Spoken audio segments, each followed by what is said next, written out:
Right. I'd like to call this meeting to order. Please rise for the Pledge of Allegiance in a moment of silence. I pledge allegiance to the flag of the United States of America and to the republic for which it stands, one nation, under God, indivisible, with liberty and justice for all.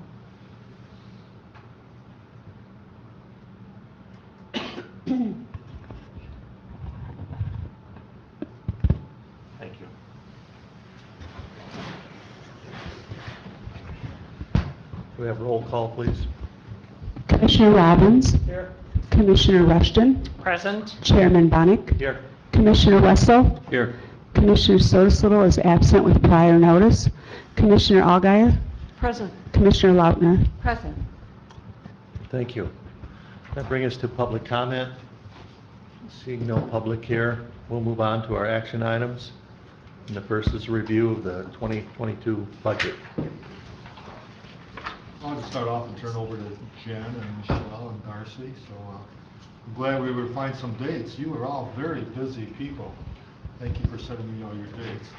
So I'm glad we found this date and then July 12th, and then at the other meeting we'll try to find another, August 12th, the next one. We'll try to find another date. My calendar. But what I thought we'd do today is go over the books, kind of have a general overview. I do have a memo I'll pass out shortly that has all the non-traditional requests for this year, for next year, as we've normally done. And then in the past, what we've done is invite people to our future meetings to come and present. So hopefully today we'll decide who we want to do at our next meeting on August 12th. And once again, just want to thank the clerk's office and treasurer's office for all their efforts. You know, putting a book together like this is a lot of work. They literally did this yesterday. We're still changing numbers. We met, was it Monday, Darcy? Mm-hmm. Yeah, to revise some numbers. So it was a constant evolution and try to be as current as we can with the number of projections and everything. So thank you for your work. They were literally in the law library yesterday afternoon putting these books together.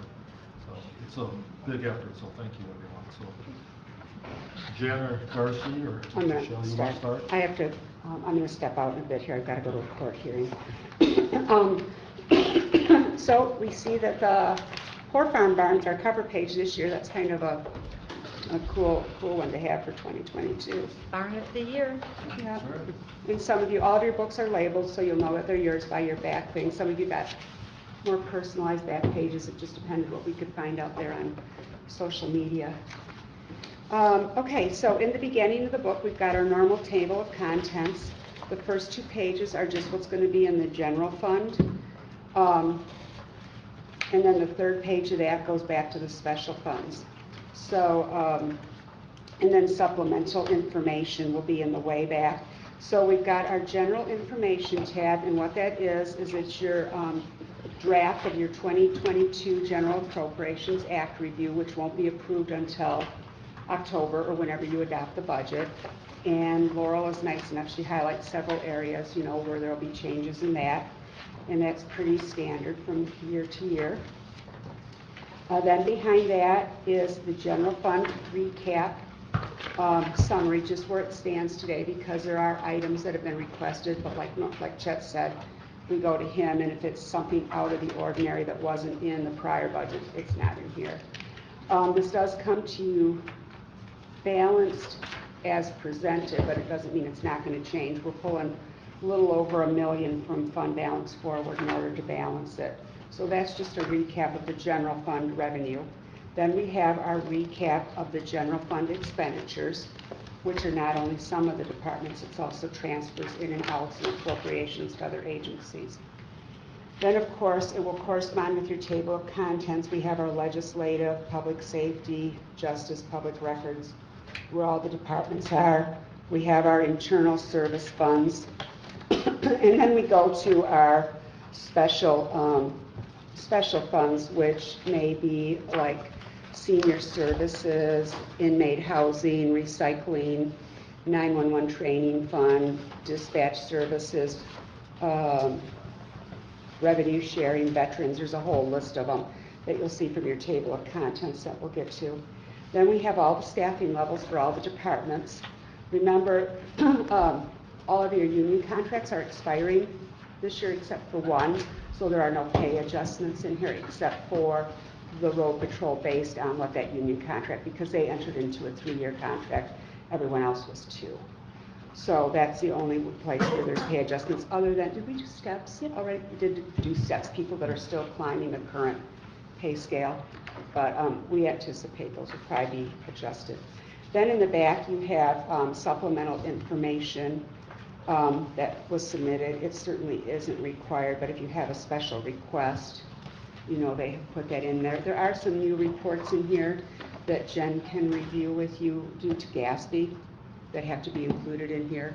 And so there are some new reports, but that's just what is in the book.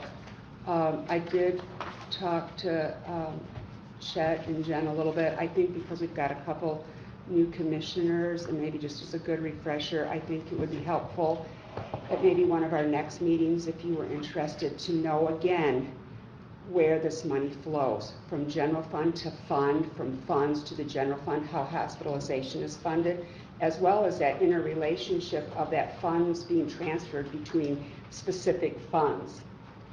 You know, it's really good that you see how this is running, because as we get more into it, especially for our new commissioners, our current taxes, and we tell you this every year, our current taxes, best guess that the treasurer's office can come to, does not cover our operating expenditures. It will not balance our budget.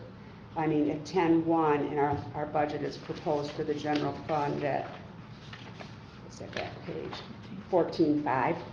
So we do rely on grants, services we perform, and other things. So I think it's important we kind of just give you an overview, and we'll put that into a sheet. We did not do it today, because when we met the other day, we really didn't talk about that internally, but I think it's beneficial. Revenue, I'm sure you probably would have mentioned this as well. We always estimate very conservatively with the revenue coming in, at least since I've been here. Mm-hmm. The revenue has always exceeded the amount that we estimate, and that's a good thing, because you don't want to be the other way where you estimate too high and then find out you have to cut back. So every year the treasurer's office revenue estimation is extremely conservative, which we know and we all agree that's the proper way to do it, because it's always easier to adjust out than to try to make cuts and adjust down. But we're confident that the revenue actually will be higher than anticipated in the book. And when you take this home and you're looking at it, especially for the 2 new commissioners, if you see some budgets that are maybe at 75% or 100%, it might just be that all of our money goes to them in the first portion of the year. It doesn't mean that they're going to overspend. It's just how it's spent. And I also think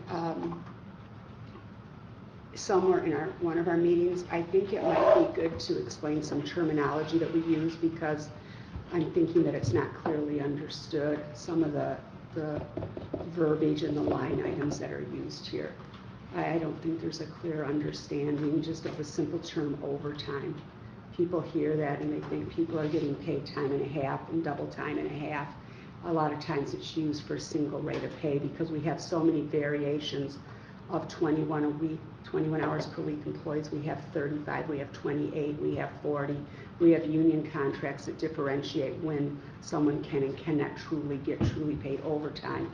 So everything we're putting to those line items, we might have a 21-hour employee that works 35 one week. Well, there's 14 hours, but it's overtime, but it's straight pay overtime. So I think we need to get that word usage down so there's a clear understanding. Some departments have comp time, most of them do not. So that how that's all computed, I think, plays into the picture of what's going on here. So, Do we want to change the terminology on that? we have talked about if we should, but you know, you've got straight overtime, you've got your time and a half overtime, you've got holiday pay overtime. So I don't know how much we want to keep breaking it down. I think it's just good to review that every once in a while, because it's been a long time. Yeah. You know, and I think we have some 37.5 hour-a-week employees too. I forgot about them, because that's a little oddity, but we do have some that do 37 and a I half. mean, I guess I was just thinking, because it's a 35-hour week, anytime we get over 40 or something, it would just Yeah. be straight time, but it's a separate category. Well, I even guess instead on of your, calling overtime, call it straight time. we could, because even those that work a 35-hour work week, just because they might work 45 in a week doesn't even guarantee that those extra 5 are at time and a half, because it depends what union they're in, what office they're in, mainly union by position. Those 5 hours may still not be a time and a half, because if they took any vacation or personal time, it doesn't count. It has to be physically worked here, at least on most of the offices in this building. So I just think it might be worth a discussion, so there's a clear understanding at some point, if you're interested.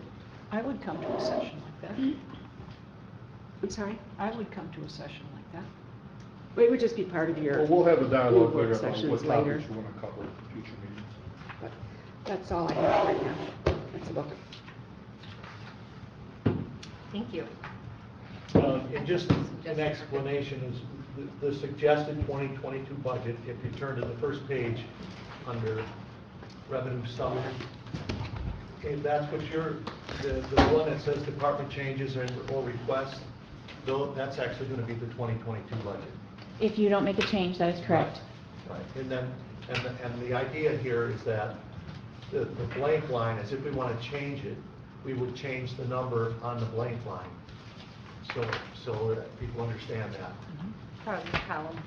Yeah. Yes. So if we, like the top one, if it says 1,095,000, 229, if we wanted to change it to a different number, if we decided that we want to make it less or more, even though it's probably exactly what it is. Well, right now it is, because this is presented to you as balance, but as you add things in or take them away, and it's also going to impact, when we look, right now we've got contingency based on how much we should have in there. We've got contingency at 447. So it's really going to depend as you get more into the conversation, because MERS is always a hot button topic. If we want to put more money into our balance, because we're funded at the end of 2020 at 84%, I believe it was. I just looked it up last night, and that's one of the discussions that you, Commissioner Rushton had mentioned, and I think that was on, when Chet and I talked, maybe for the next agenda, to go over just some of that MERS, because people wanted a little bit more explanation about our different groups and stuff like that. And maybe help, especially for Rick and Gwen, that as we have these meetings and we make some decisions, then usually Jen and staff go back and change the books and change numbers. So it's very common to have changes throughout the year, throughout this budget process. We try to wrap everything by mid-September, because we have to have a public hearing and Michelle has to have the budget available for the public. And so our goal is to have it wrapped up by mid-September, have a public hearing the first Tuesday of October, but Michelle has to publish an ad and has to have the budget available. Is it 10 days prior to that? I've got the dates marked down, so I mean, they can still be working because we're pretty confident. But just so you know, that's kind of the timeline that we're on. And we adjust them every time we make a decision. And since these are budget workshops, in the past, we always try to find consensus among commissioners what to put in the budget. We don't, most of the time, vote on things. We'll usually ask for comments and feedback, and then whatever the majority of you think, we adjust. Then the final vote will be in October, and that's the only meeting where we meet the first Tuesday of the month, and then the second Tuesday of the month session. So that's a little different, but that's when you formally vote. But we can make changes all the way through that October meeting. Well, and we do want to look at some of those funds and how they impact. The one I think we talked about briefly on Monday, and I don't know if the administrator put it in his memo, that just comes to my mind, was the tower, because of that federal funding that came through, and how we look at how we're funding that in relationship to 911, if we don't need to hold back quite as much money as we have in the past. So that would be one area, that we put. But Chet has a whole memo. But I do have to excuse myself. I've got to go check on this court hearing, and I'll be back. Well, and then most of the supplemental information are the changes that we make. Isn't that usually, the case? The supplemental, say that again? The supplemental information, if those are the changes that are being requested that are not in the budget? In most cases, yes. So I don't know if Chet wants to pass out his Yeah, well, paperwork I now. have- oh, It's it might be probably helpful to get this. right, helpful that you get that ahead of time. This year, when I prepared the budget, I went through each narrative and did correspond back to what was in the expenses. If something was on the narrative and wasn't written on a line, I did either add or take out, depending on the paperwork that Chet will give out. I also did questions and comments. He changed it to questions and issues. It's things that I've seen going through this book. We talked about it on Monday with the treasurer's office. Different revenues that we've seen or what you're going to do with these federal funds that could affect what goes in your general fund or comes out of. So those are definitely, if Chet wants to pass those out, those are definitely the topics that I think that you're going to want to start with so that you know what's in your book before we go ahead and dive in.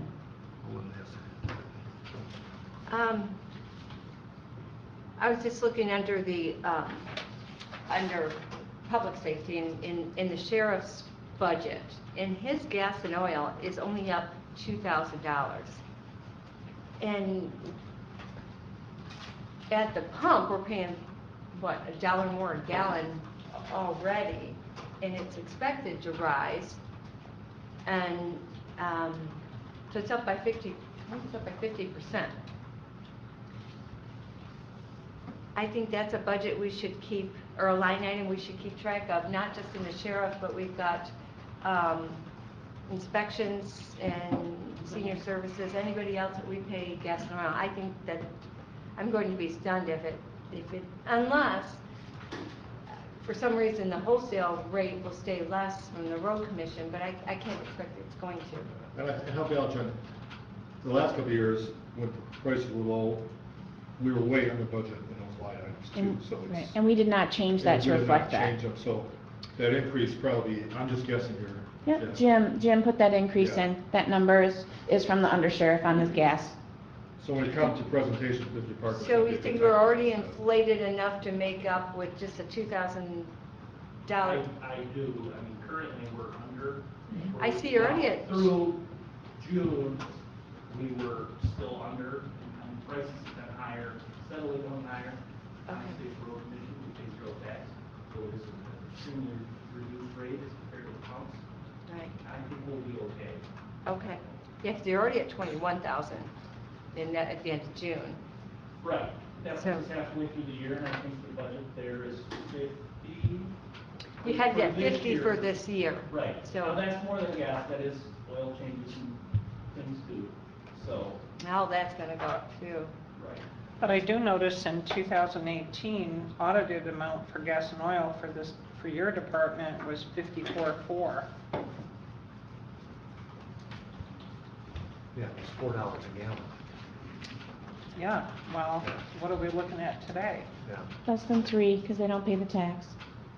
Right, I know currently with the road commission, I wanna say we're paying like $2.27 a gallon Yeah. for the month of June. I just don't want to see us having, well, we would probably do a transfer. I just don't want to see us scaling back road patrol to. Right, and I don't think we would ever do that. In I gas don't think so. prices, it's hard to predict how much we're gonna need per year, it is so, maybe, depending on, all the way down from who's president to, what's going on in the world affects gas prices. And to try to predict that for a whole year is very difficult. Jim's on top of his budgets. I'm sure if he finds an issue in 2022 with his oil and gas, he'll be back before you to ask for more funds. Oh, Is it's that correct? very safe to say. Well said, Jen, well said. You're welcome. That being said, I know that Michelle commented on the GASB 84. That has been implemented a couple of years. The difference that you're going to see here is that in the special funds, there are 3 funds that you are not familiar with in your budget process. Those 3 funds are going to be inmate, which is 706 inmate trust, 721 library, and 701 trust and agency. Those pages that are budget, that are expenditures and or revenues, they're actually liability to the county. So with GASB 84, each year I do an auditor's journal entry. It books those cash items that are due to either other agencies, other entities, or employee benefits. They must be booked into the general fund. I make that entry every year with an auditor's journal entry on the 31st. The auditors let me know what that amount's going to be as to what's already paid and what is still owed. And then on the 1st, I reverse that. So those are three. They are not going to have budgets, but they are in here because they have history. We have touched those on 12/31 and touched them again on 1/1. So I just want to make you aware when you're going through and thinking, oh, I don't know what that is. Those are, so it's 701, 706, and 721. Just to let you know. 701? 706, and 721 will not have a budget. Okay. They are there for audited figures, as well as the one before, but that is always carried, our 690. Our 690 special fund is our MMRMA. Each December 31st, I balance that. I produce a journal entry for the auditors so that we know what is in our self-insurance fund for our liability. It's what that balance is. That must be booked for our audit as well. It's something that I do. That being said, do you want to pass out that paperwork so they Unless can? there any questions so far. Any questions? They may want to look at the list of what is in and what isn't in. Carl, let me pass this memo out because I know it's very difficult for you to go through page by page of this whole book and try to find out what's unique. So like in past years, we try to summarize it in a simple memo form. And more details are in the book. This is just a quick overview, more of a guide for you to lead us in a discussion and what items you want to tackle in our future meetings. In the past, we have normally started with personnel requests first, and then worked through the rest of the list. Oh, wait, okay, everyone have? Did you bring them for us? Yeah, I thought there's extra. I'll go grab it. Okay. Go ahead. Why don't I drop one off with Patricia on my way Well, home? we have one for Patricia, we have a book for Patricia, too. I can drop it off. Okay, I go okay. by her house Oh, on the way okay, that'd be home. great. I could take her book too. Is there extra? Yeah. I could also take her book to her. How many Okay. are there? Ridiculous. I'm I sure she literally would. go by her. I'm sure she would appreciate that. Yeah. Yeah. We told her we'd call her after the meeting to give her. So like I said, this is an attempt to summarize the items that are either unique or requested have come in, or issues that we need to have further dialogue on for the next couple of months. So these are not in the order, they're kind of as they came in. And thanks, Jen, for helping me with my notes here and everything, working on this. I think I captured everything here, but if not, free to ask. First of all, as you know, the sheriff has requested a boat, and that's approximately $490,000. He did request also this be considered part of the American Relief Fund budget. Inmate housing, this is something we've been working on, the sheriff and I, and Todd Roush, and the tribe. We have a contract with the tribe where they guarantee us our revenue of $127,750, and we have reserved 10 beds for them. They have not used that amount. Also, what's interesting is that amount counts towards their 2% allocation, which I personally don't think is in our best interest, but that's the way the contract was written many years ago. The tribe is requesting a complete restructure of that contract, and we're still going back and forth. The sheriff did agree that it'd be legitimate to raise it from 10 to 7 guaranteed. However, that is a reduction of over $38,000. So the question, if there's agreement between the tribe and the sheriff, any agreement would have to be approved by the Board of Commissioners, because our contract with the tribe is with the Board of Commissioners and the tribe, so it would have to go to the board. But if that is the recommendation, it's approved, that would cause a shortfall of $38,328 in this budget. And we're not sure when and if we'll have agreement. We've been dialoguing for 5 months. They submitted a revised proposal that we had some issues with, and about 3 weeks ago, we revised the proposal and sent our version of it from the sheriff, and we have not heard back on that. But just so you know, there's a potential there. If there is agreement, and if the board does approve it, it is a reduction of $38,325, which The sheriff and Todd said they need those funds, and so therefore there may be a request from the board. And I won't speak on his behalf because we don't have the contract yet, but that issue we may have to deal with this upcoming year. The 911 revenue, this is a result of the contract that you approved with Safety Net last month, so that's why there's actually a reduction, because that's coming with our partnership and everything, so that truly is a reduction in their budget. Since Yeah, it's placed this in here, it's basically a note, but when you see your narratives, I know a lot of you do go through and read that, Matt did put that max of 68, so I, after speaking with him, reduced it so that the general fund funds 911 as well as the tower as well as E911. So if that 68 was there and not needed, the general fund would be putting that difference in when it's not necessary. So we did talk about it, and with that contract going through, I just wanted you to have a note that that actually is 27 is what is what his states is going to be. Is part of that the contract with Max, the firm for The Radio consultant, North. tower maintenance? Jen?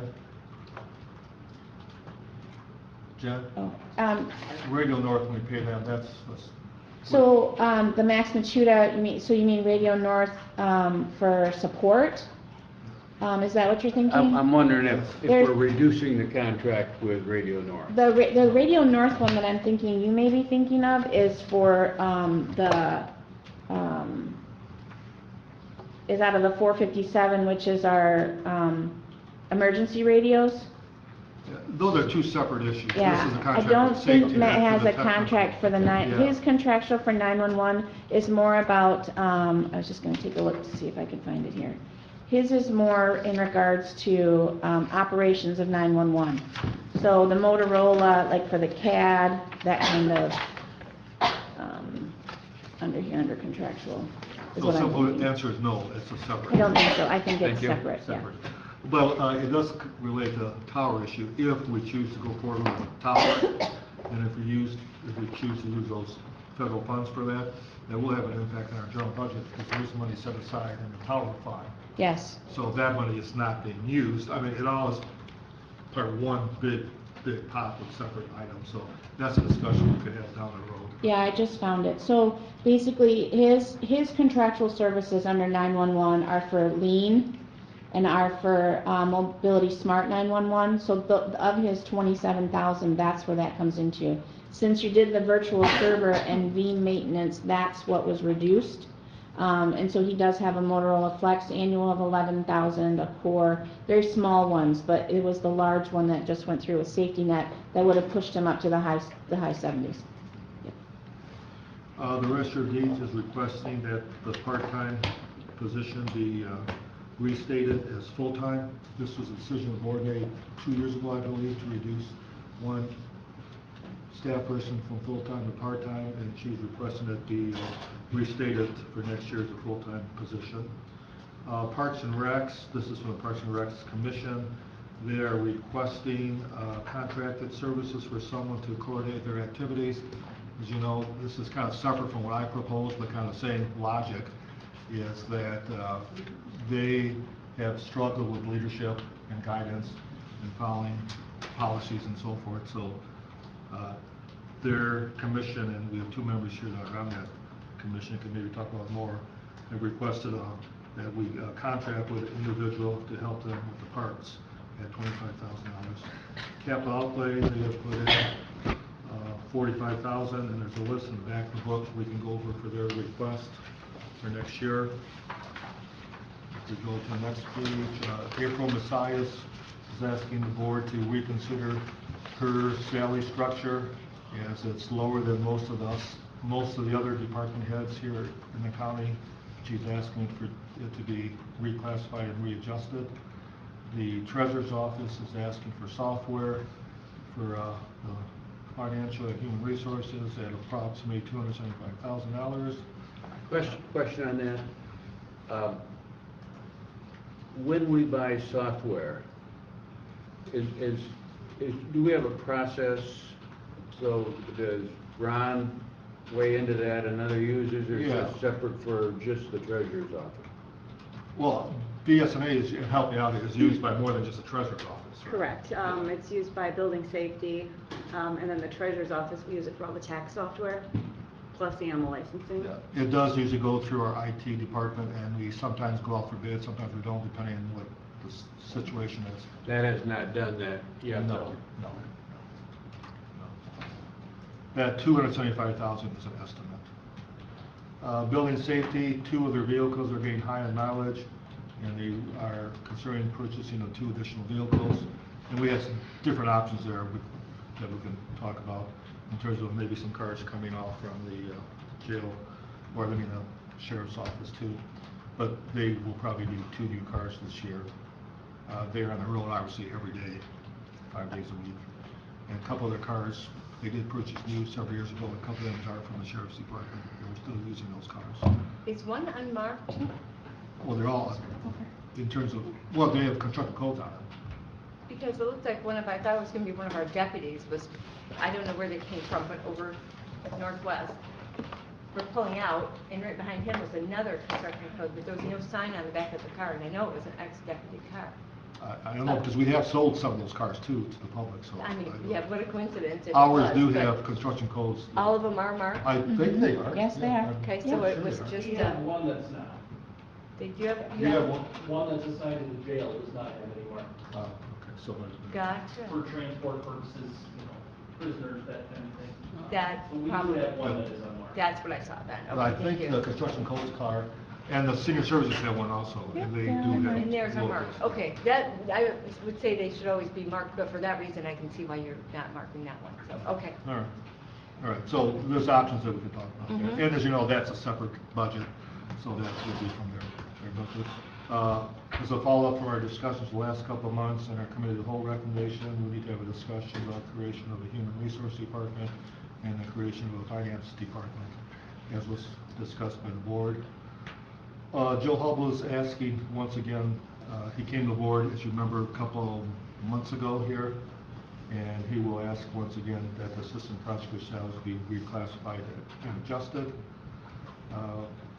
Capitol building, I believe these all came from Jerry, the first 3 anyway, right, Jim? Yes, And the there's first some- 3, mhm. yeah, some security camera cover, well, the first one is, and some updates in tile area in next door, and then some new chairs, so. For the LEC. Yeah, so these are all capital building improvement projects here.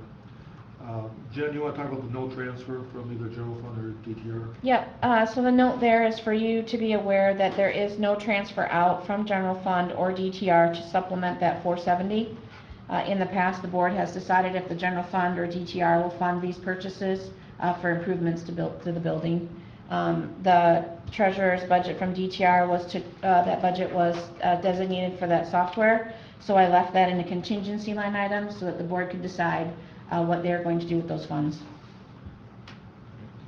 And then from the clerk's office, software package for online services for 20,000, and then a request for additional staff person, which is estimated to be 73,000. And then I just restated my memo from our committee of the whole meeting that talks about basically the same thing that the clerk's asked. That's a double, because you made a recommendation, but I made it back in That's correct. June too. So it's the same thing. It's not 2 separate requests from the clerk's office. So that's actually one request coming from 2 different people. Then my thoughts about provide some coverage for the Parks and Recs, and we're all, I think the Parks and Recs, what I propose, are trying to do the same thing. We just don't have any administrative leadership in that area, and we'd like to rectify that. And then kind of expansion of the Human Resources Department duties, I guess more than a department, because as you know, we don't have a Human Resources Department. Most of it's done through my office, but kind of an expansion of duties of clarification there. So that's part of my memo that's attached. That same one that you have seen in June. I didn't make any changes on that. IT, there's some requests here for some very technical items, and Ron can go over those when we get to that point. The duplicated fund. Question on that, because we had talked a couple months ago about Ron's eligibility for retirement and future plans, and we had talked about maybe doing something contracting out. That's coming up next. Okay. That's separate. Okay, This thank you. is just the technical requirements. here. Okay, thank you. So as you see, those are very specific items too. Same thing with the duplicate fund. There's some need for replacement of equipment, as I understand. The sheriff's office is asking for 3 new vehicles on the motor pool fund. MERS, we did put in $250,000 in there, assuming you want to make an extra payment, but we always have dialogue if you want to increase that, how you want to handle that. Sometimes we do it the budget process, sometimes we do it through the year, and sometimes we do it the last meeting of the year. So I think there was some discussion about more information, knowledge about MERS and who's eligible to retire and so forth. So we may want to have a general discussion on that. And I can't remember what it was, maybe a couple years ago, we actually brought in the MERS representative to give the board an overview. Because it is complicated. A few years And it ago, does, no. yeah, it's been 2-3 years. But we may want to do that again. The automation fund, there's a module that they're requesting from that budget, which I'm sure Jen can explain to you. Jen Grant. Same thing for a color document scanner. Solid waste is they're looking, I believe, at cameras at different locations to help with the monitoring of recycling. And so Trudy can give an update there. Leelanau Clean Water, we just created a new account because they're a separate entity. The board has always funded them anywhere between $3,000 and I think $6,000 over the years. Their request for this year is $4,989. Amount from them last year was $4,500. But now they are not a department of the county, so they're a separate entity. And they have been for this past year, for most of the year anyway. So that's legally a separate entity, which we do have the right to fund because we do have an agreement with them. But their request for this year is almost $5,000. We have an agreement, not a contract. Well, we have an agreement with them that our legal counsel drew up in terms of services, because we can't just transfer money. So I know that it's a legal document that the board approved. I'm wondering if we should just look at that and just contract with them. Well, that's basically what we're doing. They're a separate entity. They're no longer part of the planning department. Right, but do we have language in that agreement that states their performance? I honestly don't remember. It's been a while since I was. So, yeah, But we cannot just grant the money. So like, same with the 2%. When the outside agency gets a 2% grant, we have to have an agreement contract with them. I believe it may even be called a contract, because they outline their duties. No, they provide us a list of services they'll provide, and that's what the agreement is for. no oversight though. No, Yeah. no. And this is on top of generally what, the work order from Soil Conservation District, that's a Yeah, different that's fight. separate. That's completely separate. But technically, 10,000 of our money, if you add it up, isn't that 5? No, they're completely separate. The conservation budget is completely So separate. we fund that. Yeah, Work yeah. order. Yeah. That's what I'm saying. But that's not tied into Leelanau Clean Water. I think it is contracted with Isn't Leelanau. it the Conservancy? No, it's what the Conservancy, it's not what. Oh, is it? Yeah. It's not Leelanau No, Clean Water? No, they're a separate entity. Could they, in the future, have some agreements? Yeah, but that's between them. Okay. Questions, comments, issues that we just brainstormed on here? One is what you talked about, Ron, about the future of information technology upon Ron's departure. It's not official, but he has verbally said he would like to depart by April. That's not cast in stone. I am having dialogue with a unit of government and with a company about forming some partnerships. I don't have numbers, I don't have proposals yet, but I'm hoping to have those here at some point. Yeah. Obviously, the days of having one person running IT for this county are past, have been past. We entered a partnership with Safety Net a couple of years ago. It has worked out well. There's potential we can expand that. I still want a person here every single day of the week for the more routine coverage. But we also are looking at, I don't want to get into details yet because speaking with another unit of government about taking over a partnership or coming in partnership with IT services. But once again, we would have a person here, and I think I brought it up, I actually did this when I was in Charlottesville as a superintendent. We had a partnership with the Intermediate School District where our IT department was run by the Intermediate School District, but they had a staff person on duty every day. So the rest of the employees didn't know the difference. However, if that person who was there did not have the skills or was gone or anything, they would send someone else to cover it. For example, Grand Traverse County has, I think, 8 IT people, all with different skills. So depending on what the issue is, a different person handles it. But I'm not to the point where I have any firm plans, but we are in dialogue. We have been in dialogue the last couple months, and I have another meeting scheduled Friday morning to talk about what we can potentially do and have a plan in place. So you'll get more Well, information. when we were ahead, the state sent people up as well. I mean, does the state have a program that they can help? No? They only do, because that was a criminal Right, charge. right. And it was through the state. Yes, yeah, unfortunately, they covered all that Yeah. cost. I have budgeted this year, which hasn't been done in over 10 years, the maximum exposure for Ron's budget to all departments. So in the event that he does depart and we go contractual, there will be approximately, I'd say, $80,000 to do so. Because you'd be taking off his wage, his fringe, his pension, all those costs, which is the top 6 of the budget. If you looked at that, it's still, I have allocated to each individual department the total cost. Or in the past, I've used fund balance forward to balance in case you do not approve or he doesn't go forward with a capital purchase. He comes to you each year, even though they're budgeted, he comes to you and asks for those. In the past, we've had an agreement where we wait, we don't budget fully to all the exposure to the departments. Kind of gives you, not a false sense of security, but it's not always, he doesn't always purchase everything. But in this case, I did do the maximum. In the event that there has to be an alignment, there will be enough money to fund that. And I've done some research, and what I'm thinking about is actually starting to become more and more common in county government. The days of having one person run IT are pretty much gone. It's just impossible for one person to have all the technical skills required to handle everything that needs to take place now. And it gets more complex year by year with cybersecurity and everything else. So we definitely need to have a long discussion about that, but I need to get some more specific options before we can have that dialogue, but we're working on that. Another transition is my position as a county administrator. I think I've been pretty open that 2022 will be my last year. You need to have a dialogue, what type of skills you want in a county administrator, because that will have an impact also how you wish to proceed with human resources and finance also. Because every county's administrator has different background, different skills. There are some that have background in HR, there are some that have finance background.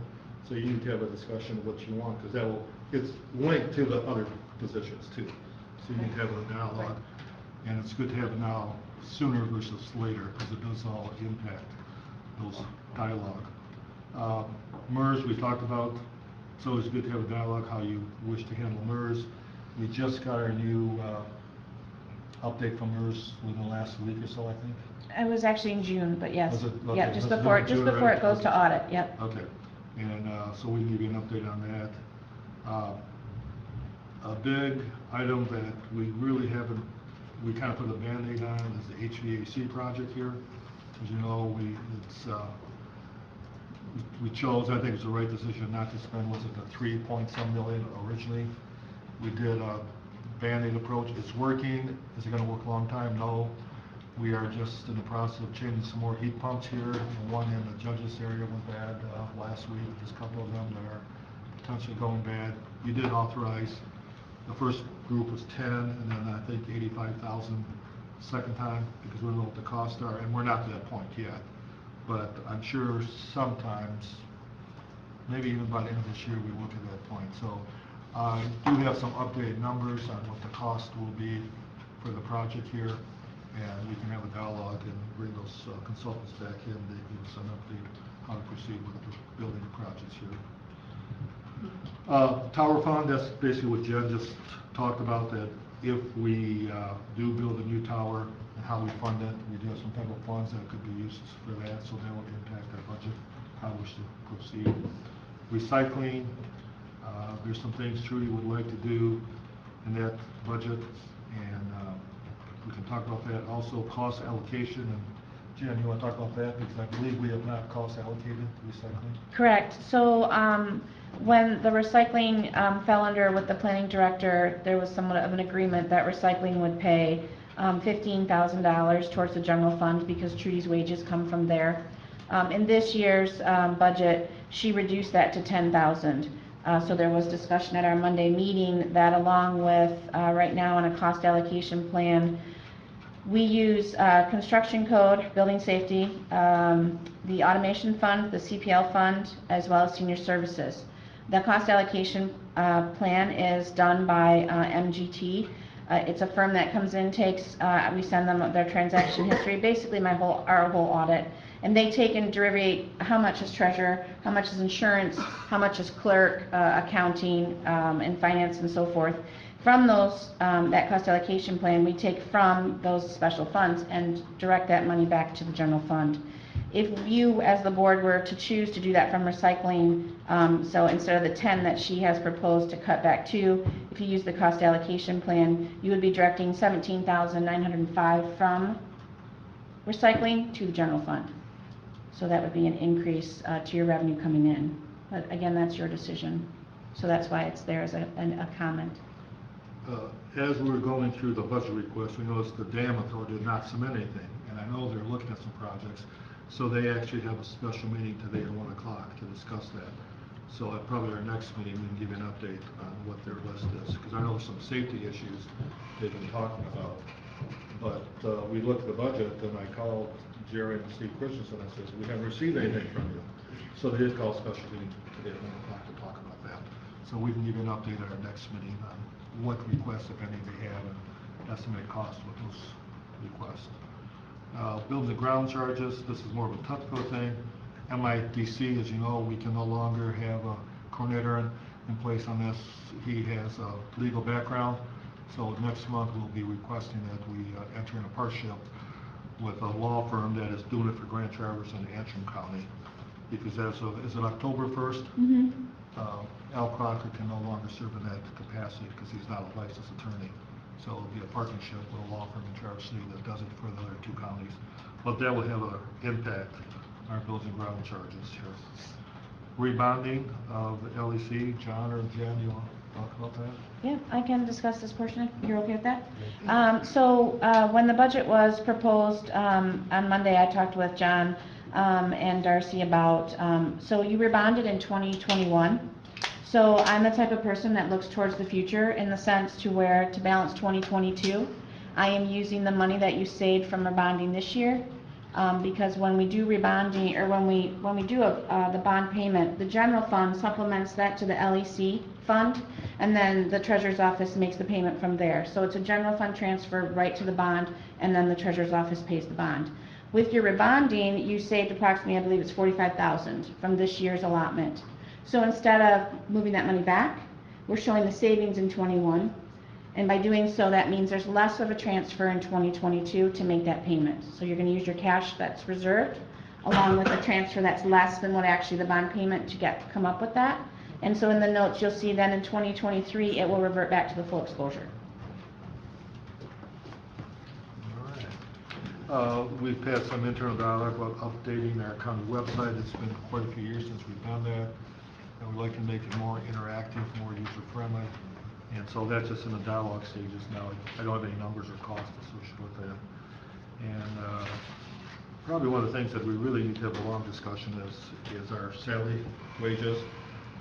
Just like most employers, we're having a tough time filling vacancies.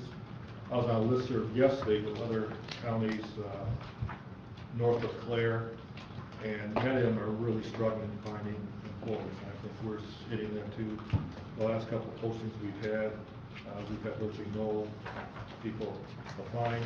Our labor contracts do expire this year, so we have a discussion about that. We can do them in closed session to talk about that, which I would recommend in some meeting. But it's a challenge everywhere, as you know, in the county. At restaurants and stores, everywhere you go, you see Help One sign, and we're not immune from that. Even though we have great benefit package, people tell us benefit packages do not pay the bills.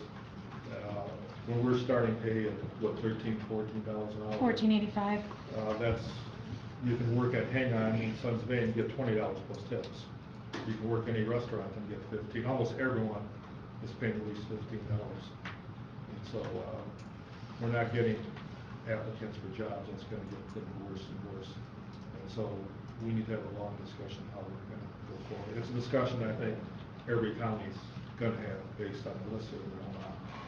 People are struggling. A lot of counties have multiple vacancies. They're losing employees to the private sector. I think because of our insurance and benefits, we're not seeing that. But, so we're blessed in that respect. But a lot of counties said in the past 3-4 months, they have lost a significant portion of their employees in the private sector because you can't compete with them. There was an article in the Record Eagle this morning on that issue. Oh, was there? And that most restaurants and most unskilled labor force must pay 15 or more Yeah. to even find somebody. And here we're only working 35 hours a week. Some people look at that at 14 something times 35, where you can work somewhere else for more money and at least 40 hours. So my grandchildren are working at the IGA for 15. Yeah. Everyone is So- basically 15. And housing is so, one of the things I feel sad about every time I hear, about it is when our employees can't afford to live here, can't afford to live in our county. So I look forward to being able to do something. So we're gonna have to have a major discussion on that. On top of that, our labor contracts expires at the moment this year too, so that's gonna be an issue. Did we ever think about expanding the work week from 35 to 40 Well, hours? that's something we have to talk about, yeah. We gotta look at all options. All right, and then Jen, you wanna talk about the last thing about the fund balance transfer? And I think you already mentioned that. Yeah, the one. Michelle mentioned, like when we come to the meeting, on Monday, with all of us to come together, this number is derived from the balance that you need to balance your general fund. So this is the amount that, you use towards fund balance. You can, if you wanna look at it, your contingency is a savings account, which is 447,000 you could take off of this, and that would be, if you had a maximum exposure of everything, that would be then what you would need to, pay your bills. And once again, I think you all know this is, our estimate for revenue is extremely conservative. At least in the last 10 years, the only year we have deficit spent is the year we did all those big projects with the roof and the projects here. Every year, because usually our expenditures come in lower than anticipated, revenue comes in higher. And so, on paper, it looks like a lot of money, but you're right. Of that, 400-some thousand is money we always put there as contingency. We don't have any plans for in case we have to spend it. So that already puts it down to 600,000. If you look at the revenue, I'm confident that we will have a balanced budget. Not only that, but the 1 million falls in line with previous budgets. Yeah, if you look at previous budget projections, we're pretty much where we are, and we have all but 1 year, because of major expenses, have come out in the black. And that year, if it wasn't for the roof, if it wasn't for these projects, we would have been in the black that year also. Commissioner Wesson. One thing I didn't see under issues is, we reviewed Trudy's capital improvement plan last year. That's not in the book. Are there items on that capital improvement plan that we approved that we are attending to or not? Or is that just an exercise? Well, it's not an exercise, but a lot of things, like in there, I know, I don't have the plan in front of me, there's this HVAC project here, there's some other things in there that it's a guideline blueprint, but you deal with each items as they come up, and whether you want to allocate the funds or not. And you have the right to add things that are not in that capital plan and make it a priority, so you have a lot of flexibility there. It just seems like, since we approved it, we ought to look Yeah. at it. But for example, I know the HVAC project is one of them. I can't remember what other projects. My software. Oh, the software is a part of it, okay, so a lot of it is part of this, we will have dialogue, and some of it is things that are down the road 2, 3, 4 years, but things that are critical, I'm sure we'll discuss this year. Commissioner Wesson. Jen, I have a question for you. The revenue number that's in the budget book, what revenues do you have plugged into that number, So, other one- than property taxes? Okay, so that's John and Darcy's forte on the Okay. revenue side. What's tied to that revenue number? Is it just property taxes, or, Yes. It's General just- property tax, Okay. revenue line item. so no other income that's generated from services from the county are included in that number? No. Okay. Thank you. And I'm assuming on the $4.2 million, we need to have a separate dialogue on that. It may tie in, because there could be some overflow, like the tower's a great example. But I'm assuming we're gonna have special meetings on that, and make allocations of that, because that really is a separate fund, and it has to be kept completely separate, and we have to track those dollars separately, so. But sometimes between now and this fall, we will have some special dialogue and meetings about how we want to proceed with that $4.2 million. Well, I think the best example is tower fund. Mhm. You got a lot of money sitting in tower fund, and if we use the rescue plan dollars to, erect the tower, those dollars can be used for something Yeah, else. yeah. So it does give us, even though it doesn't impact the general budget, because of that, if you transfer from here to here, it does impact, it does help. Commissioner Lund. Yes, thank you. As far as, I had a question on Carol Stocking. Has courts turned in their budgets yet No. to us? Okay. No, she and I had a Yeah. discussion yesterday that in your budget, because it was prepared, I guess it is a couple topics I could cover.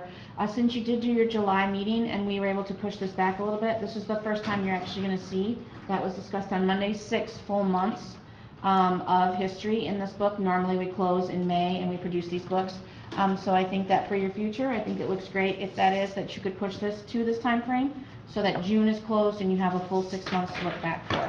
Since that did happen with your July meeting and the staffing of senior services, we did have time, and that was something I had done this weekend, that is updated to what is proposed and was approved in July. So with Carol, it was yesterday. Yeah, I'm not sure all commissioners know, Carol Stocking announced her retirement. And she is she's our district court administrator, paid for by us and then reimbursed by Tri-County through Grand Traverse County and Antrim. So her wages, we did place in here. It also directs to a revenue that I cost allocate on the revenue side for that. Money comes in, so most likely it'll go to contractual, and then that revenue will drop off. So we hope to see some savings, within that district court budget, but I'm not sure, and she's not sure how long it'll take to find a replacement. And how the courts want to structure that position. It's Correct. up Now, to will the we judge. have a vote on whether or not we even replace her? Because we gave her an assistant, and, my understanding was, or my intent was, that she would not be replaced when she retired. Well, It it'd be a was- decision with 3 counties, it's a Yep. 3-county agreement. It So does all sound 3 like since counties she have- retires here, that there is no more agreement. It's a district court in Grand Traverse County decision now. So we're only paying, what, a third of her wages? Less, Yeah, it's like 7%. But then Yep, we pay her how much, benefits. Jens? that's correct. I think our cut is 7. It's Yeah, it's 74%, actually less. 19, is I'm trying to think in my brain. Yeah. Something like, it's Antrim and I think it's Grand Traverse is 74%. Do you remember, Johanna, right at the top of your head? 74, 19, and 7? I'm not sure if that comes to I want 100. to say 7, 18, and 11, or it's. Something like that, yes. Okay. Grand Traverse County pays the vast majority. So of we'll it. see that So the only thing that we would be saving with her retiring would be a little bit. just her benefits. Right, I mean, technically what's gonna happen is when they go to replace her, she didn't have much information yesterday since she just announced to me, to them, that how they're gonna restructure There is a Tri-County agreement. commission agreement, and I believe Will Bunnick and at least Mona, you were a part of that. Yeah, I think the chair and the vice chair of each county, Yep, but all 3 counties have to agree on a plan. So, point of clarification, are we paying her benefits 100%? No, in essence, when we do the package, it's cost allocated as a package. So all of her wage and benefits, we send that, as well as workers' comp, that is commissioned through all the tri. Okay. Yep. Yeah, I Yep. wanted clarification That's on correct. that. Yeah, all the costs are cost allocated, Yeah. all the expenses. So According to Yes. the percentages that have Our- been. on caseload. Okay, Yeah. So the vast majority is grant charters, second is Antrim, and then the us. lowest is Mhm. Richmond's case. So that we'll see coming. Yeah. Okay, for Parks and Rec, I think it's going pretty good now. Laurel has a really good handle on what we're doing at Parks and Rec. And I think that we can continue on with Laurel if she's willing to do that. One thing I might suggest is we have the afternoon meeting, so it does pull Laurel away from her work. If Parks and Rec went to an evening meeting and Laurel were compensated for her time, either with a little bit of an increased wage or stipend if we can do that, or something along that line. If she's willing to do that, I think that would take care of our Parks and Recreation, because she understands the process that Parks and Rec just misses in the changeover of The current structure is not working for Laura. She's there technically to take minutes. She's been trying to get rid of that and find someone to take minutes. We may have found someone, but she has a tough time just taking minutes because they do not follow. And their intentions are always good, and there's no question. So it would have to be restructured duties, because as of now, Laura wants to phase herself out unless there's some restructuring plan in place. Because it is very time consuming, and she's not getting compensated, and it's taking duties, time away from her other duties. at a So I substantial guess amount it's of the time. only committee or commission that I know of that has nobody appointed to them. And I don't understand why that is. And yet then they're always thrown under the As I bus that way. Saying, understand- well, they don't understand. Well, how can And this maybe you commission? had the background here, because this is before my time. And one decision was made to have Jerry Coleman be administrative lead, but that did not work out. Jerry does not have the administrative skills. The board appointed Jerry to be the liaison, but that did not work out, and it's never been reviewed since that time, as I understand. You were, I think you were part of it at that time? Well, I mean, that was, I wasn't part, I know about that at Okay. that time, and I know that's, you know, with, I don't know if Jerry's retiring or not, but when we hire a new maintenance person, I mean, that's really should be, I think, part of the maintenance job. I You can know, give a have little bit of maintenance. history, I think Melinda could too. So back under David Gill, David was your lead on your Parks and Rec. So he didn't have the human resources side of it. So that was more done with the clerk in the accounting department. And Gill oversaw your Parks and Rec. What you didn't have back then was Veronica Valley, until we moved into this building and you purchased Veronica Valley. So then you tripled your size, in essence, of your parks. And then David Gill retired. And when Chet came on, his contract is more on their human resources guidance of that. So I think that's where your loophole was. So we should just continue to look at that and not blame Parks and Rec. We just have to understand that they're the only ones who haven't been I mean, appointed they're all a good people, they liaison. mean well, they always mean well. Well, I do think them dividing into 3 and 4 meetings a month has created a tremendous problem too. It Yes. has solved one problem and created Yes, others. yes. I agree. And we may have to look at that structure, because one specific committee meets all the time. That really is the heart of the problem. It's- Right. Yes. Because that means we have to be at every one of those committee meetings, and they do meet on Yep. a very regular basis. And it's very Okay. time consuming. Yes, all right. Okay, and then to back up, If I can speak Yes. to Parks and Rec. Yes. Why can't this commission, the Board of Commissioners reappoint another liaison to that board? Well, you could, the question is who? Yeah, I mean, yes, so that's fine. But I was interested, even they themselves realize that there's a challenge. Maybe when we're making appointments to that board, we should look at somebody that may have some leadership skills that can but direct it's just not fair to do, to commission. I see what you're, so find really contractually, somebody who can administer it's the administration portion that, How many people do we appoint to that board? there is like 12. Right. And among those people, Well, Then it changed, that would be like taking the county planning commission and saying, okay, there's 12. One of you now will be in charge of following county policy, making sure we're staying under budget, taking all the minutes. do you have somebody who is a board chairman? I think you need a Yeah. administrative person, a county employee that knows the It policies needs to and be, procedures. same. That's the challenge, there is no. Ideally, I look at Trudy and I see how well Trudy does all this, but her plate's pretty full Yeah. already. Yeah, that's the challenge. We I talked about see that. Laurel, but that makes She me doesn't sad, want because it. she's been doing a fabulous job. I don't know if we could change enough to make it worth her while, or like I said, a stipend enough to make her. Well, as you know, that was kind of my suggestion, have Laurel be involved and get some compensation for it. But if she doesn't want to, then we're back. I then think she to- may, if there's, and we can have a discussion on that, but. And maybe I think Dwayne it's worth is. looking at. Maybe we should talk to Dwayne. I think we have to explore that further. Yeah. Okay. And then I'm going to back up to the two independent departments.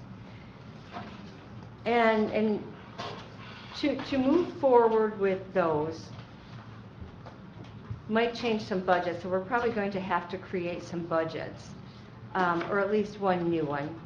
So under our administrator budget, we need to look at that and probably have to increase that budget, because my recommendation would be, and in talking to Commissioner Rushton, I do agree with that, and she agrees maybe not to do a comptroller, but to do an administrator with financial background. So if we were to bring that person on mid-year, that would give them plenty of time for the smooth transition, and it ends up being perfect timing, and we can be allowed a lot of time for that for that smooth transition. So administrator with financial background, and after we get them on board, we can we've already got our accounting department, move our accounting department under the administrator, and that doesn't change the accounting budget at all. Then we need to create a special budget for HR to contract out that person, HR, and try that for a couple of years with a contractual service, totally independent of the county. Try that service, and that's why I'm suggesting a special budget for that department, so that we can track expenses and know where we are. So if in a couple of years we say, boy, we really need to have somebody in-house, we will have an idea of the cost of that. So then we should look at Commissioner's special projects budget and see if we have to accomplish those things, do we need to add anything to next year's budget? If we create the separate budget for HR, I don't know what else we would need to add special budgets, but we just need to look at that and make sure. Commissioner Allen. I would be I think we need to consider very carefully the background of any administrator we hire. Our county administrator, I think the most important skill that we need is someone with very good people skills. They are administering, what is our staff, 112? 129, isn't it? Yeah. We issue about 160 W-2s with commissions and commissioners and such, but it's about a 127 is what we pay quarterly. So that's About a very 130. large staff, and no staff functions well unless it's well managed. There's a lot of interpersonal negotiation. I think I would be very, very hesitant to hire somebody primarily for the financial skills, because I don't think that will serve the overall county well. I think that's financial skills are very specific skill that are handled by a financial person. There is a left brain, right brain thing that's very, very, very real. So I would really hesitate to have a focus on a finance director. John? Oh. Yeah, we received a recommendation from the administrator that we haven't even discussed. I'm uncomfortable, uneasy with Melinda and Deb have talked about what we need, and Rob has talked about what we need. We haven't had any conversation collectively about what we need. And I'm sitting here just wondering how we got from a little discussion about Parks and Recreation needing a part-time clerical support to again talking about what we need in the new administrator, how we need an HR director, how we need to contract out for finances or vice versa. Let's not keep talking in individual partnerships about what we need. Let's do it as a responsible board of commissioners. It boggles my mind, Melinda, what you just said. It just boggles my mind how we jumped to that. We haven't even given the administrator the courtesy of talking about the proposal that he put forward that was going to address some of the concerns. And we have to stop talking outside of this commission about restructuring this whole county government. We need to do it at the table. And I want to be a part of that discussion. And I demand to be a part of that discussion. So the reason it's here right now is because we are in budget. And we had a meeting, we had a special meeting where we did discuss this. Chet made his presentation, we had discussion, and we made a decision to move forward. The decision was to move it forward to budget. Here we are in budget. We've just spent an hour now talking about these things. So this is the solution that will get this done in the least cost, best service way. So that is the proposal. So that is what I'm recommending that we see. Let's create those budgets and move forward. The timing is absolutely perfect. Chet wishes to retire. So let's allow for a smooth transition. Did you want to answer that? I do. We didn't talk about the proposal the administrator put forward. We said we were going to talk about it at budget time. And now we discarded that proposal and we're talking about your proposal that you and Deb created.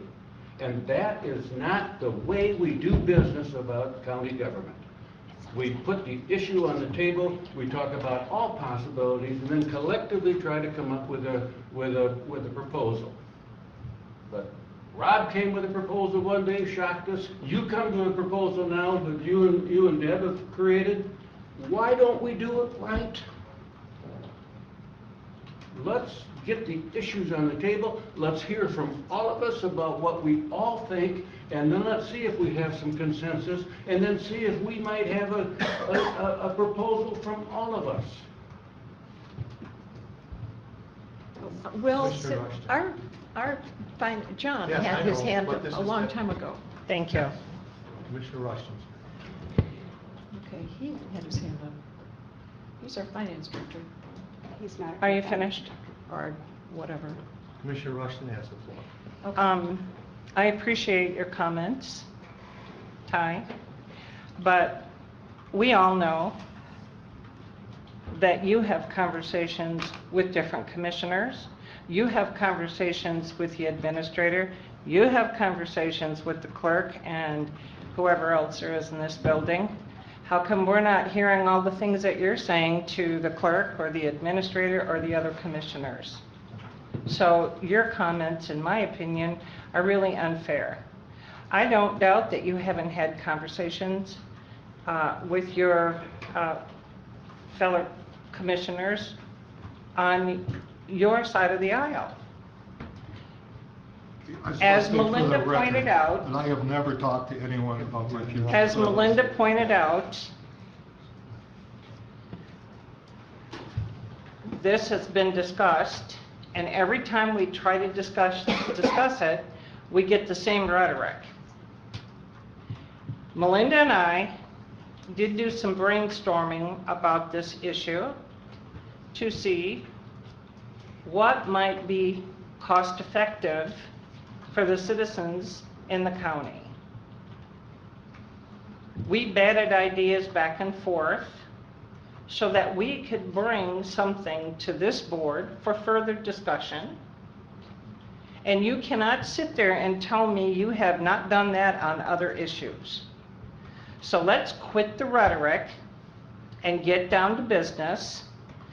There's a proposal or a suggestion that's been put on the table for discussion. Let's discuss it.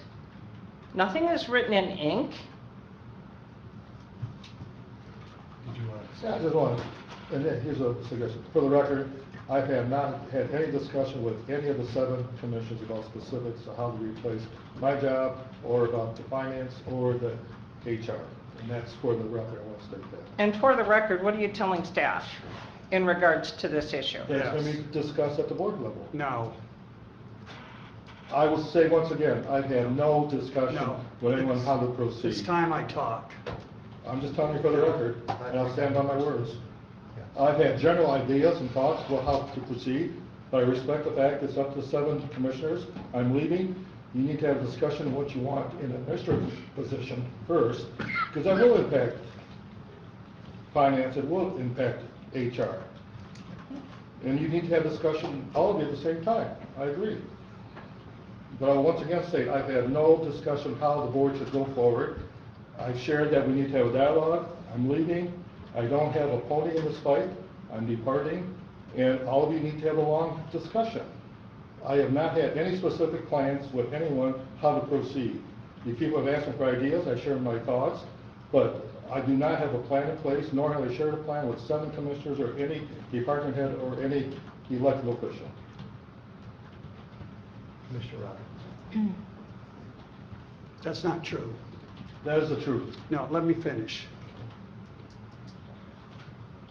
If you remember, we had a meeting, you and Will and I, about 3 weeks ago. And when you came to that meeting, you said we were doing the right thing. 3 other counties were doing it, Berrien County, Gladwin, Lake County. Yeah. And what's been going on here, because I hear it throughout this building, you tell us one thing, or you tell me one thing. Then I've heard it in the last 2 weeks, you're telling these people at meetings, Rick is backing off. I've never said I'm backing off. I'm moving forward. I never said you're backing off. I said we're backing off until we have this dialogue, because you need to have dialogue about this position. That's what No, we've Chet, you've been riding the fence. And when you ride the fence, you're gonna get burned. I stand by my words. And that's what's happened. You're telling these people one thing to make them happy, you're telling us one thing to make us happy. I'm trying to find consensus. No, you told me yesterday or Okay. Monday. I stand by my No, word. no. I You stand by my told me the other word. day, I'm doing it to keep the fire from going. That's burning. true. Well, you're riding the fence. Yes, You should because it's stay- not my you should- decision. no, you're It's not my administrator. decision. You should stay neutral. Point of order, Mr. Chair, could we take a break? I'm sorry. Could we take a break? Well, Commissioner Robbins. I think, Yeah, I'm calling a point of order because I think it's out of control. Okay. No, I'm I think finished. I just got it under control. All right. But you are finished. I'm finished. Did you want to take a break? I think it would be good to take a 5-minute break and cool, It's just about using Deb's term rhetoric. Yeah, it's almost 10:30. We usually take a break at this time, so that'd be fine. Take a 5-minute break, come back at 10:30. I just, you know, arguing. I know. Sorry.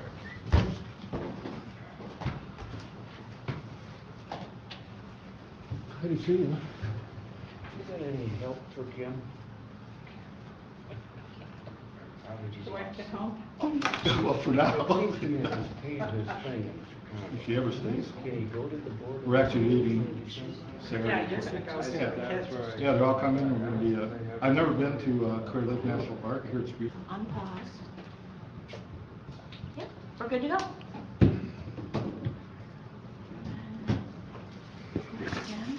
All right, are you ready? All right, back in order. Commissioner Roy. I want to clear something up.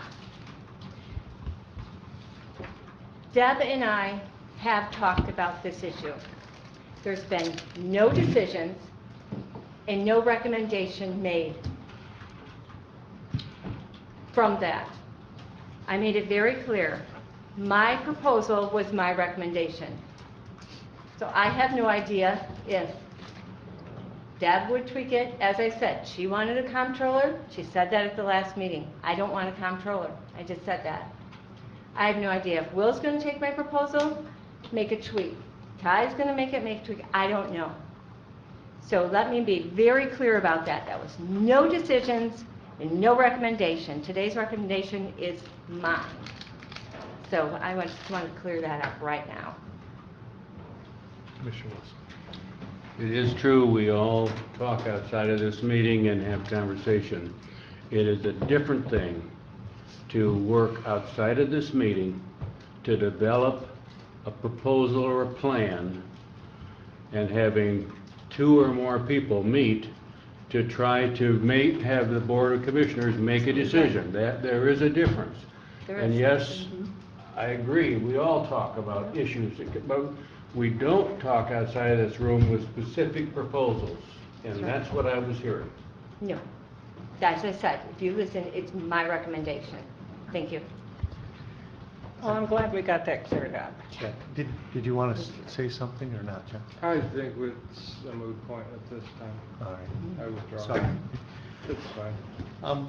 To get back on topic then, there's questions and issues here. Are there any questions and issues that are not in here that we should, yes, Commissioner Wessel? Yeah, we had talked about this, and I think we need to do an in-depth look at overtime department by department. I think that helps us with staff and also budget. And I'd like to request a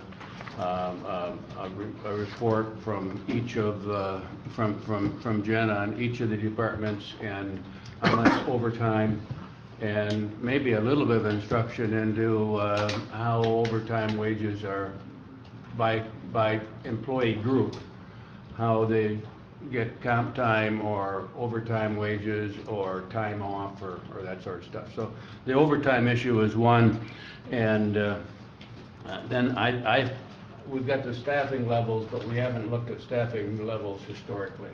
And I'd like to look at staffing levels over time if we might. For example, the request from the records office or the Register of Deeds office, I'm reminded now we did reduce that, but it would be helpful looking at have we reduced or have we increased in the past and where are we? So those are the 2 that I'd like.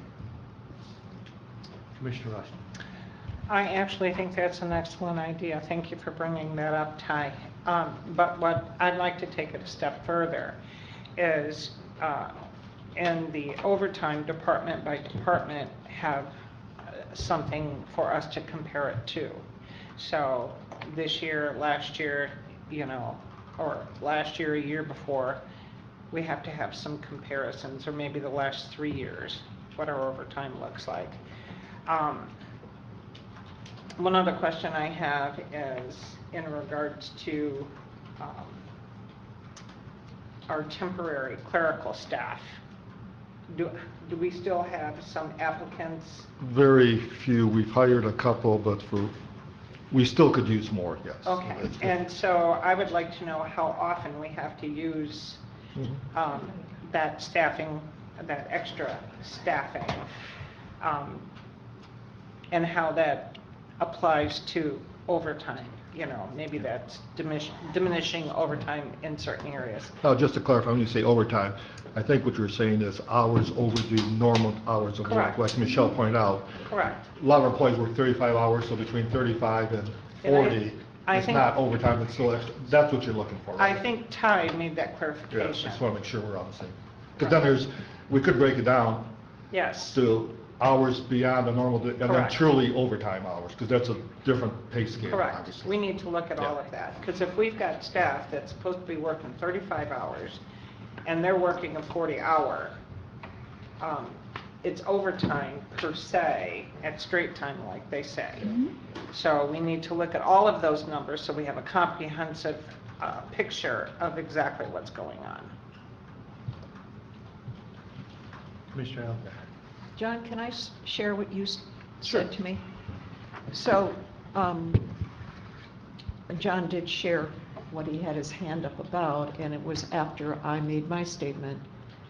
And something that he said was that so much of what Chet, an on-site manager with excellent people skills, does is just day-to-day mediation here. I would have deep concerns about having off-site, what is it, Bambi or something? You can pay $99 a month and they'll do your HR for you. Well, what does that mean? It means that they're giving you forms. For people to work together effectively, you need someone here with excellent people skills who can mediate, manage, smooth over, see the big picture. So I would have deep concerns about having that be a contracted service.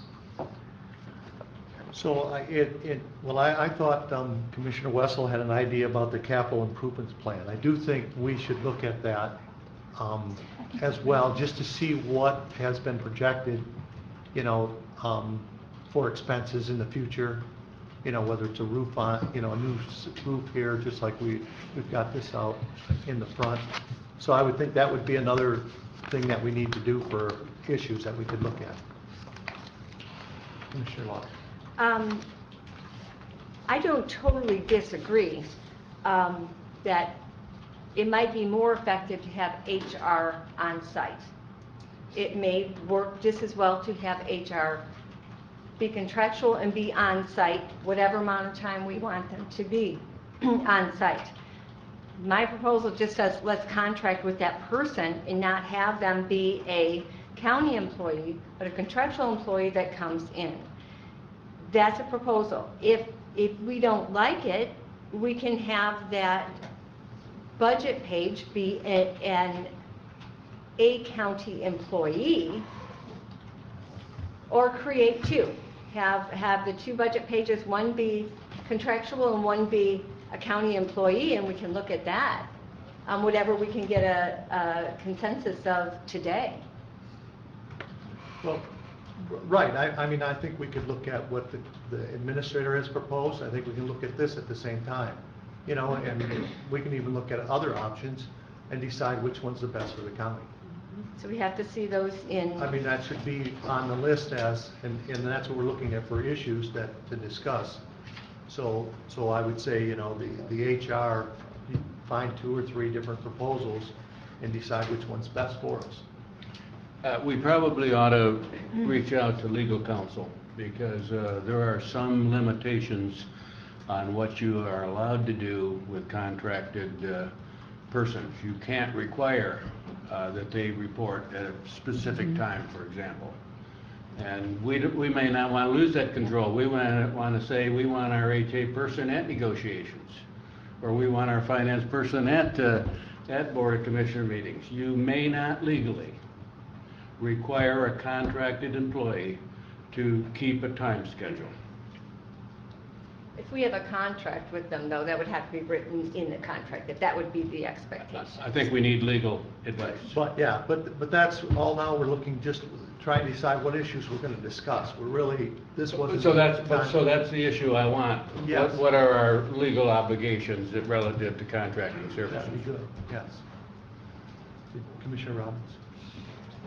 I guess I've been kind of looking at the last few months as far as HR goes. I had a talk with someone this morning on the way up here. To start off, maybe we don't need maybe full-time, you know, maybe we could go with a part-time, make them a county employee, and 3 days a week or something, you know, and we could start off at that level and then work our way up. And that way we do have control. And I do know in the last month of working, talking to a lot of HR people, there's a lot of people out there that would be interested if we created this position. So would we want that to be, like on one of our next topics for the next budget meeting is the HR department and what we want to do, how we want to work with that? Because that's what we're trying to do is get the topics for the next one, not have the discussion on it right now. Right. You know, that's what I'm trying to get so that we move forward on our schedule here now and complete this for the next meeting. You know, I think we're trying to have now the discussions that really are supposed to be for the next meeting. Commissioner Elder. Thank you for that. I think that's a really excellent point. And also, though, that discussion has to be tied into who we're looking for, the skills we're looking for in an administrator. Correct. So you would put, you're saying put administrator and HR, you know, and finances would be the next budget session? Is that what you're talking about? I don't know if it's the next, but I think they have to be tied together. Well, because it's gonna, if we don't do it on the next one, it's gonna come up every time, I have a feeling. Then we do better.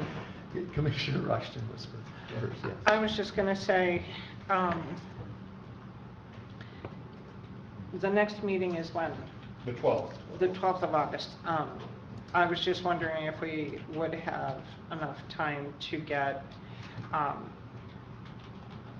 proposals or information on, you know, what HR, contracted HR services would provide. So I think that'll be enough time to get that information. Commissioner Wilson. And Oh, I'm sorry. I don't disagree. There needs to be a person in-house. And I do believe we could contract for that type of service, you know, like Ty brought up, negotiations and different things like that. Do we not do that with our veterans right now? They come here. Yeah, we have a contract with Winter's County. Right, they come here certain days, certain times, do certain things. So I think we need to explore both, just to see what our options are, what our costs are, and so, yeah, I'd like to look at both. Commissioner Wilson. I'd really like to start with the proposal that we have from our administrator. I think he's taken the time to prepare it. I think we look at that. Then I think we need to identify what problems we're trying to solve and see what problems the administrator's proposal doesn't solve, and then look at what we need to do to build on that. So I would like to give serious attention to that proposal that was presented to us a month ago. So put that first on the agenda? That would be my preference. Yes. And then we can put the one that you have proposed as second on the agenda. Commissioner Helgeier. So I agree with Ty, we need to find out what problems we're trying to solve. I'd like to make one distinction. An HR person would have people skills.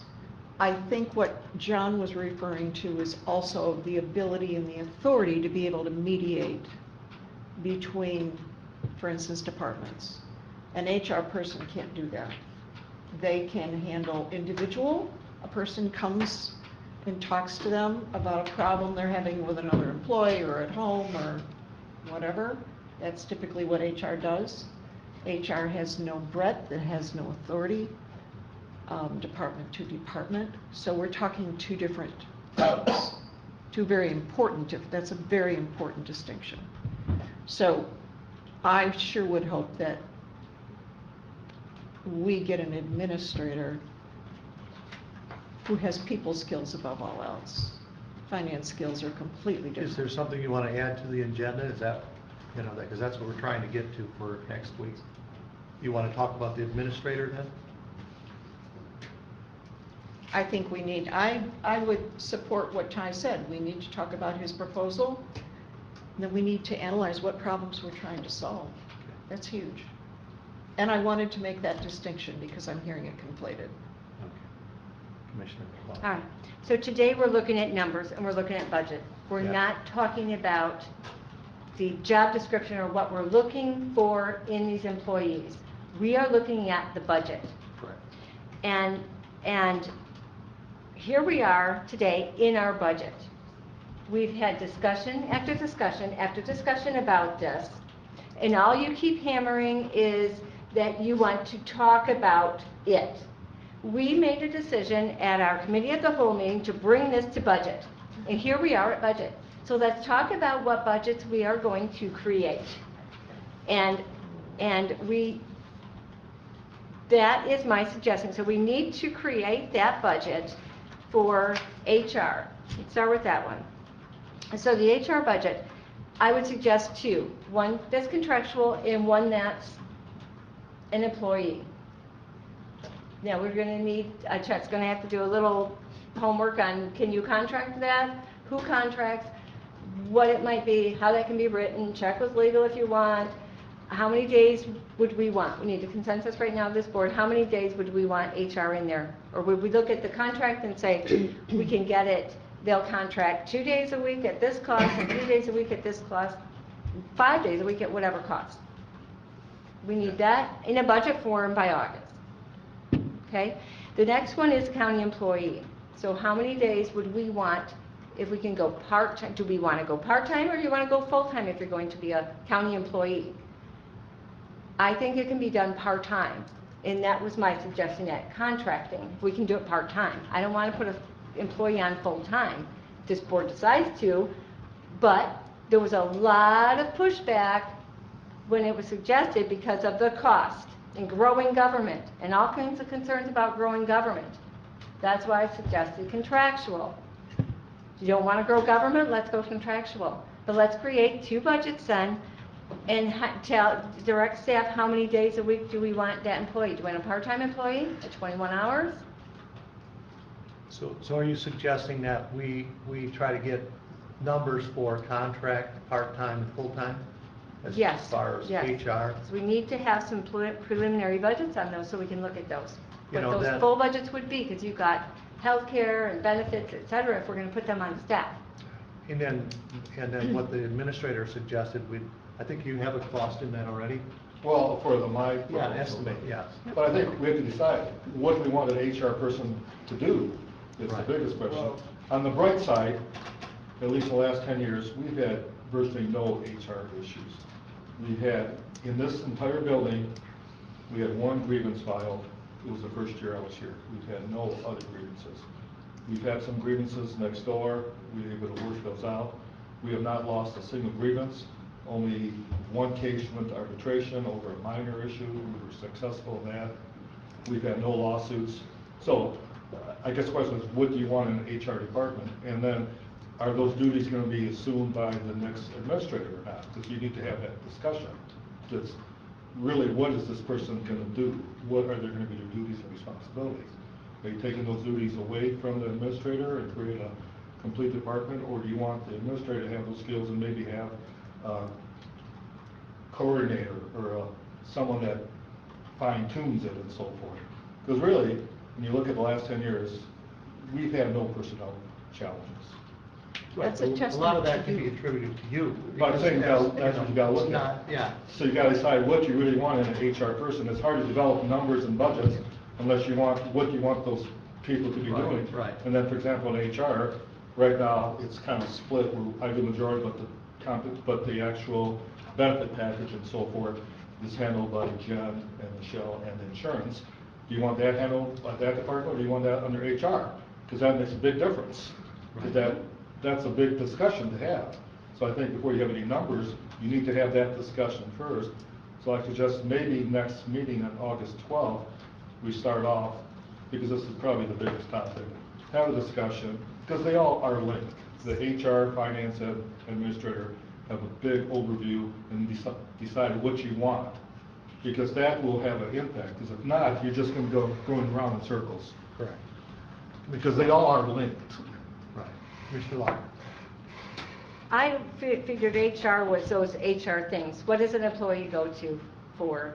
So it's probably MERS, it's probably your Payroll. insurance, vacations, what did you say? Payroll. Payroll. For example, those type of questions are handled by the clerk's office. And that Well, it's impacts. because accounting, so Yeah. it's all tied in. But if you take those out, that also impacts It the lightens clerk's the load, office though. request. So it is a big Right, discussion. it to lightens have the load, at but the then big we picture. also have, so there's a request for a new employee, so there would be no need for another employee if we lighten that load out of the clerk's office and have, Well, that's my point. You need to have that discussion. guys, we're having the discussion, and But I'm that's saying what, that that's- but if we push it till August, when are we gonna see preliminary budgets? It's going to be September. See, that's the issue. You would, in September, we're wrapping up the budget. But I don't know how they can come up with budget numbers not knowing what the request will be. It's what comes first, the chicken or the egg? We can't do budget numbers unless we know exactly what you want numbers. We can give you numbers of what a full-time employee would cost at a director level, which I gave you, based on what the other departments had. You have those numbers. But for any other numbers, you really need to have the decision what you want those duties to do. If you're looking for a full-time HR director, that's one thing. If you're looking for an HR assistant to work with the administrator, that's a different See, thing. to find the skill set of an administrator with financial and HR is going to be very difficult. Well, that's what you have to have that, that's what I'm saying, you need to have that dialogue before we come up with. That's why I think it would I'm be. not sure how they come up with numbers, I just don't know how they can do that. Commissioner Wesson? I think Rick had his hand up too. Oh, Thank you for the information and the grievances. So we're not trying to solve a human resources problem unless some of us know a whole lot different information than I know. So we ought to look at all the audit reports and see what all our financial problems are that we're trying to solve. Maybe we bring to this committee, the next time we meet, a list of all of our employee concerns that we're trying to solve relative to human resources, and all of the accountants and auditors' suggestions on what we ought to be doing differently. Because I don't think we know what we're trying to do. I really don't think, I think we're trying to solve a problem that we haven't defined. And I don't know how we can do the budget without first identifying what it is we're trying to do. And I wish this were a meeting, because I'd make a motion that we drop this whole thing and go back to the budget process. But we can't do that. But we do not know that we have a human resources issue. We know we don't have a finance issue. If there are issues that some of us know that some of us don't, let's get them on the table. And we got to get smarter about the problems we're trying to solve. And you hinted at some of those, Rick. I don't know what they were. And I really don't want to spend all of August talking about solving a problem that hasn't been defined. Let's define what we want in a new administrator. That we got next year to do. Let's define what problems we're trying to solve, and then let's put together a budget. We've got all sorts of requests for money here. And it's bigger than just deciding whether Michelle's got too much authority or we want finances someplace else. And unless we chase them away, we've got the current administrator for another year. So let's use him and his expertise to solve this problem. So if we're going to talk about, then I'll be done, I'll stop.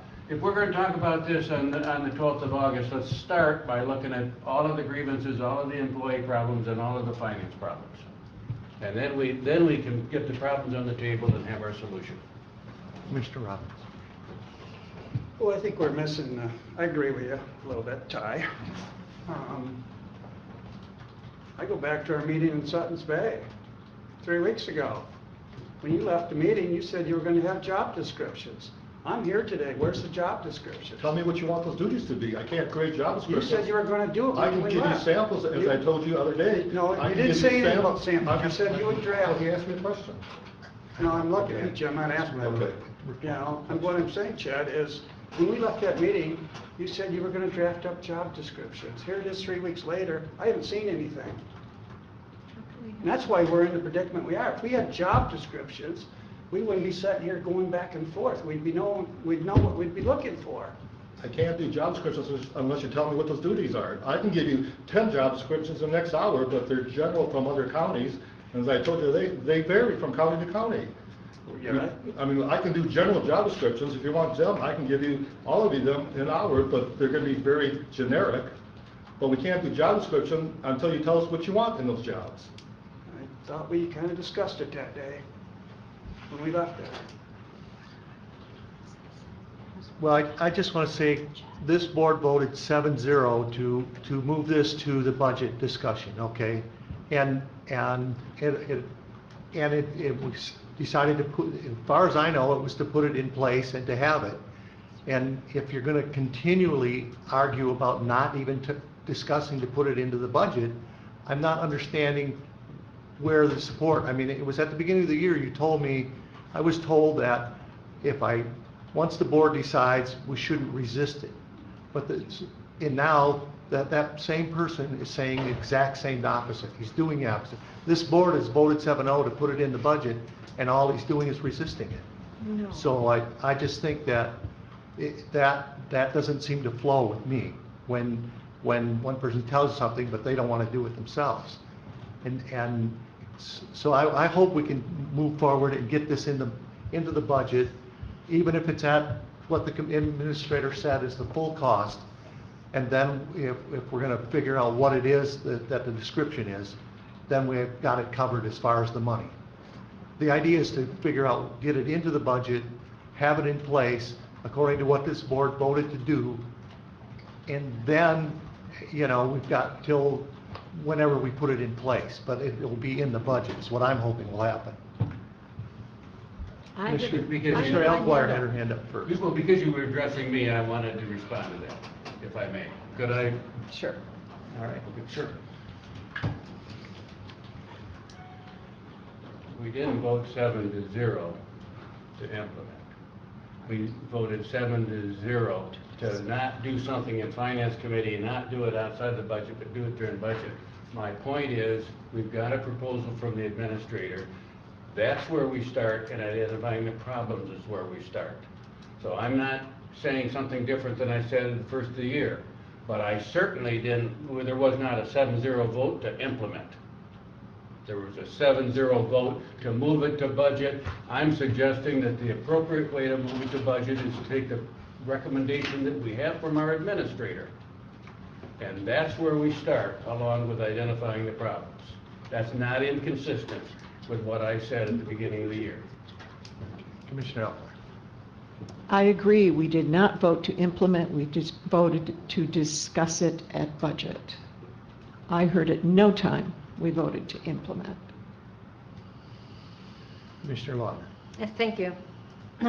Surprise, surprise, my motion was to implement. My motion was not to discuss. My motion was to implement at budget. Guess And we it need to might look not at have been the minutes. word implement in there, but the motion was to move these two positions to budget, and that is what passed. So, Should we take a break and look at the minutes no, for that meeting? we don't have the minutes from those meetings. We've been watching for them. That was my motion, was to bring these two positions to budget, and that passed 7-0. No, it did not. Yes, it did. It did not. The absolutely- recording, if I may say. Yes. The recording indicates exactly what Melinda said. I can give you the timestamp if you would like to listen to it. So that is why that's why I brought this today. That motion went 7-0. We're in budget, and Will is exactly right. We're being hammered on, asking us to bring forward things publicly that don't need to be brought forward publicly. And we do not have to bring forward publicly. We're looking at the best way to structure the future of this county. And so that's what it boils down to. So if you want more detail in those job descriptions, we should be discussing what you want those duties and et cetera to be. But financial's easy. If you want to leave some of whatever is done financially through payroll under accounting, then that stays there. It won't be hard to divide those out, but I think Will touched on it. Then just do the budgets for the maximum full amount of those. And I am disappointed that we don't have even draft job descriptions. You know, those aren't hard to do, as you said. They can be fill in the blank, and that could have been done in a short amount of time with the consensus of whether we're going to take MERS or do payroll or do insurance or do whatever. So it's just going to take a longer meeting in August to get through all of that. Commissioner West. I'm feeling railroaded. We did not vote 7-0 to implement this budget plan. We voted 7-0 to move it to the budget process. For us to be here right now today, and for Deb and Melinda to be confirming and saying I got the timestamp on it, it further supports my concern that outside of this commission, we're railroading this through. And it is inappropriate, and it is unethical, and I believe it breaks the Open Meetings Act. I didn't have the timestamp. I know what my motion was. Deborah said she has the timestamp. Come on. I'm telling you, we're railroading this, and it is unfair. It is unfair, and we are 7 members of a commission, not 2, and not 3, and not 4. And not 1, Ty. And not 1, and we did not vote to implement this to this. I'm telling you, that's You're what going to my have to motion calm was. down. We're going to have to calm down here. Yeah. And stop arguing. Commissioner Robbins. Okay, Ty, I will fill you in what happened that day because I sat in between both of you. Melinda did make that motion. And then all of a sudden there was all this discussion back and forth about discussion and all that. And then there was not a motion made on your side to do discussion.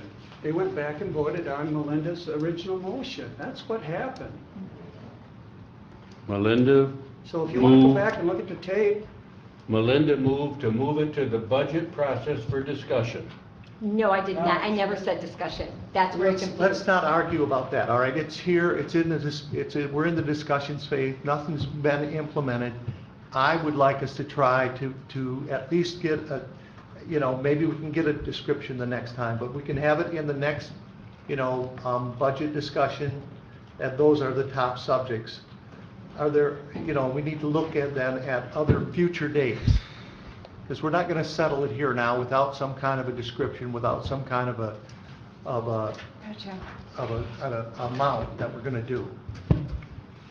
Commissioner. And the problems we're trying to solve. We have to know that. You do? We have to in I order don't think you have to make a I decision. think we know You have what to we're know trying what to you're trying to solve. solve. You have to think of this You as just want it structure. stated out in public is what I'm thinking. You have to think of the structure for the county. That's what you have to think, Commissioner Algaya. You have to think about what problems We will, there are that you're trying to solve to change we're the trying to structure. get off of this subject and move on. That's what I'm trying to do right now. I agree with that.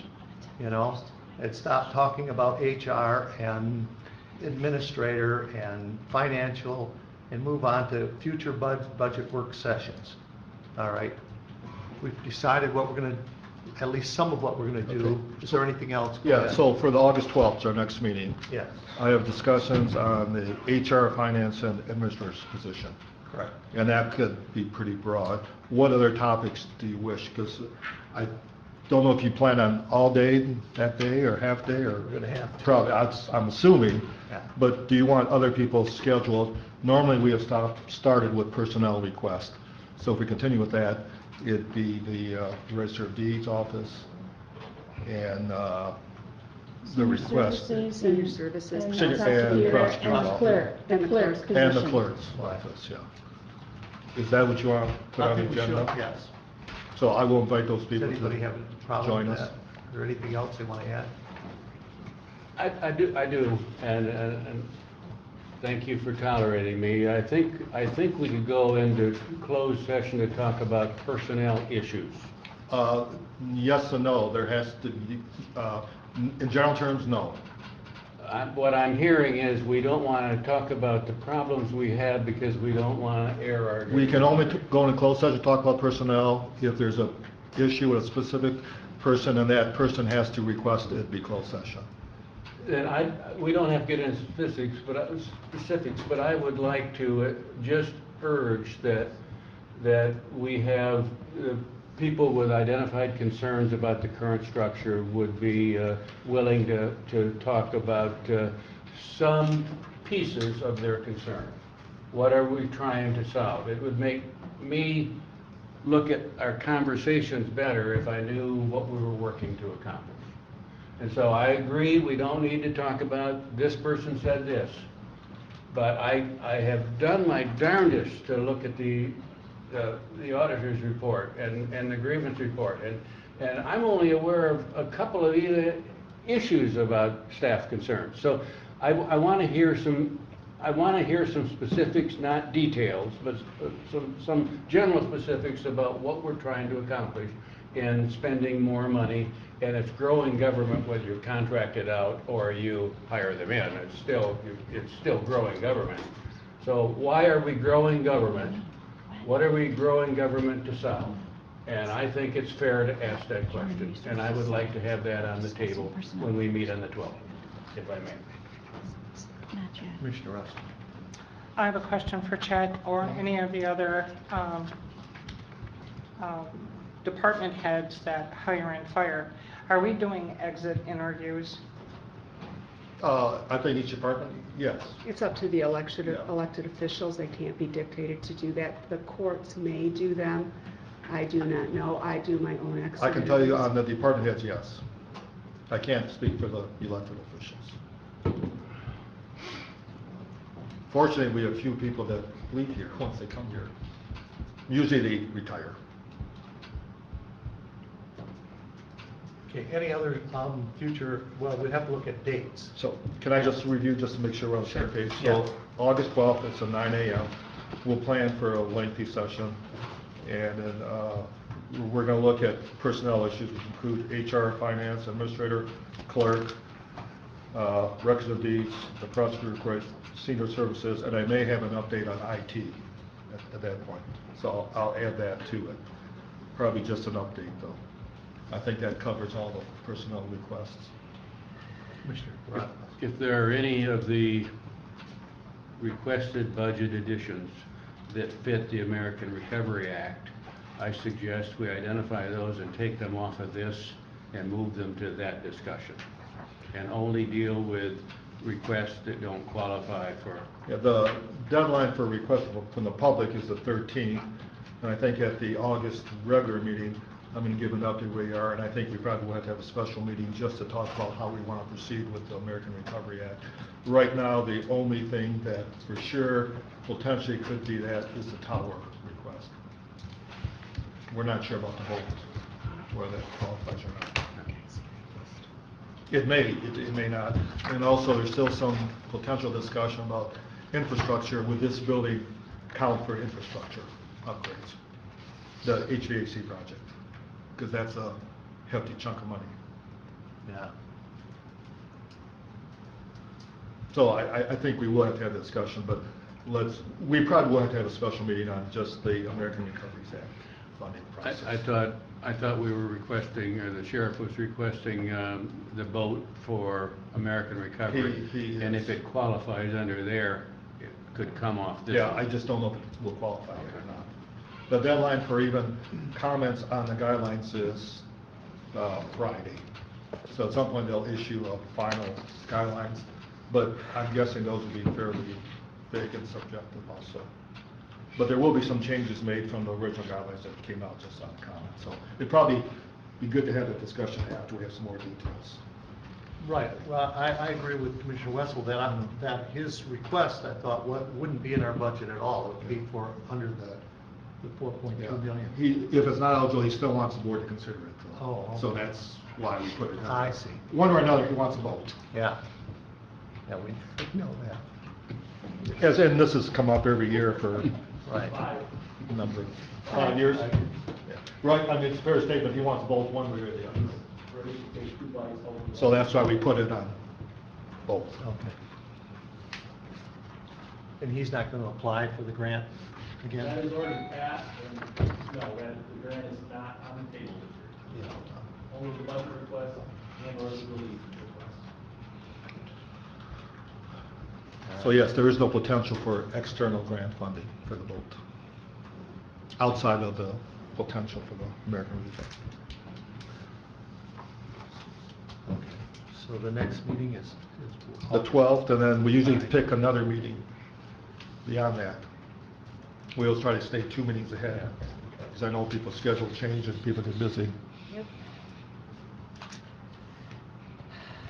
So are you going to try to schedule that now? Yeah, it's, So do you want, after the budget on the 12th, a full week, 10 days to prepare whatever? There is no consensus here. it just for tell to us prepare if you anything. find a date, because we have other things we can talk about too. Would you have Patricia's Yeah, schedule? do you want to? I do have, well, as of several weeks ago, Yeah. she sent me her schedule through, I think, the month of August. Okay. You wanna Might wait? need that, you know, You But wanna if wait we an could at least have a executive? dialogue here. Michelle. The issue is you're going into the next meeting on a fairly contentious topic that, from what I'm hearing, and I've heard it now from at least 3 commissioners, that backdoor meetings are taking place on. Fine, if that's how you want to conduct your business. But there's lots of things on this list here that are simple, that aren't contentious. I just don't want to see us lose time on an issue that's going to take a lot of time and a lot of controversy, and not attend to these other things that are on here, like for duplicating, motor pool, where you want this money to come from, additional payments for MERS. I think we have to talk a little bit, I think I said the vehicles, because we need to look at funds, funding for that fund. We've also got the capital building improvements fund. So what I don't want to see you do is get yourself, that we spend so much time on the contentious issue, and then you run out of time and you just go boom, boom, boom, boom, boom, and you don't discuss anything. I mean, they're worthy of discussion. So I just want you to keep that in mind. I don't want these things to get lost because they're important. They're important to how we operate. So that's just, you know. Thank you for that. Commissioner Rush. Madam Clerk? Yes. I'm very disappointed in your language about backdoor meetings. Yes. Commissioners have discussions on topics. Absolutely. Yes. There was no backdoor meeting. There was a discussion between 2 commissioners about how we can implement what the board voted on in such a way that would be in the best interest of the county financially. So there was no backdoor meeting. Did you bring a recommendation forth today? Pardon You me? brought a recommendation forth today. Commissioner Lautner did bring a And I recommendation believe today. the record will show, based on the discussion that the 2 of you brainstormed on, it's a very slippery slope. Is that open meeting violation when 2 commissioners discuss an issue and 1 commissioner comes to the board? Based on those discussions, and you bring it forth as a recommendation that has potential voting on, yeah, you might want to check that out, because I'm going to. Wonderful. I've been through it before. I believe, though, you missed the statement that Commissioner Lautner made right after we came back to session. Because I She thought said you she were missed at the, all. yes. I heard the misspeaking, Oh, okay. but it's on tape, so All it's right. okay. Commissioner Lautner. Got it? No, there is misspeaking. As I said, we did talk about it. And as I said, Commissioner Rushton's been talking about a comptroller. Correct. I did not suggest a comptroller. My recommendation today was for an administrator that would have the financial duties. So I agree with Commissioner Rushton. I've been down this road too, Yep. Michelle, yes we have. So I know when not to make a decision and not to make a recommendation outside of board meetings, and that was not. So Thank we you for your did, comments. it was discussion based solely on the decision this board made 7-0 to bring these two items into the budget process, period. So this board had already voted on that. To bring them into discussion. I would have to go back and listen to the tape exactly, but my motion was, the intent of my motion was to put them into budget. I don't believe that's how I wrote it. Well, I don't know how you wrote it. As I said, Exactly. Jen, I've got to minutes. go back Yep. and The minutes will be listen to- prepared for you before the Yeah. next budget. Well, no, I will go back and listen to the Skip. tape, and the minutes have to reflect what my Right, we motion can check that out. We don't was. need to Exactly, I'm just making that clear, decision. that's We what, can't I just want to that make it decision here clear. now. I'm Right. disappointed also, and you got to stop the rhetoric because there was no meetings outside. There was no recommendations decided on outside.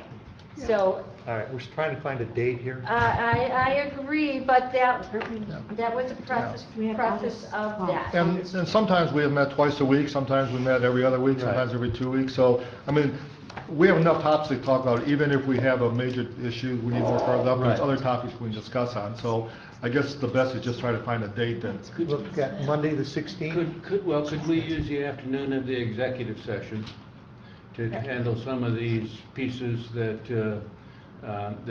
we Get need to started. solve that might not take a long time? So that would be the 10th, because we're all That'd going be to the be here 10th. anyway. Do we have a special meeting scheduled that day? there's it's a quick one to get a letter of recommendation, I believe. Yeah. Commissioner Soltis has requested that.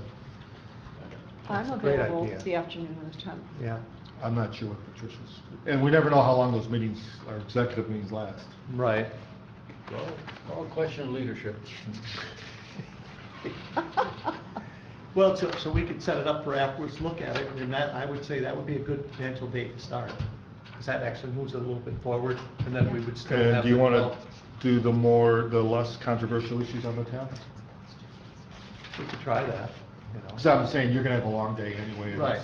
I think you need to focus on this. Right, we could look at the list that you put up in the first page of it or something like that. Yeah, I mean, there's some things in here that are fairly, not, I won't say mundane, but are not controversial that you can deal with on the 10th. It's on your list. Yeah.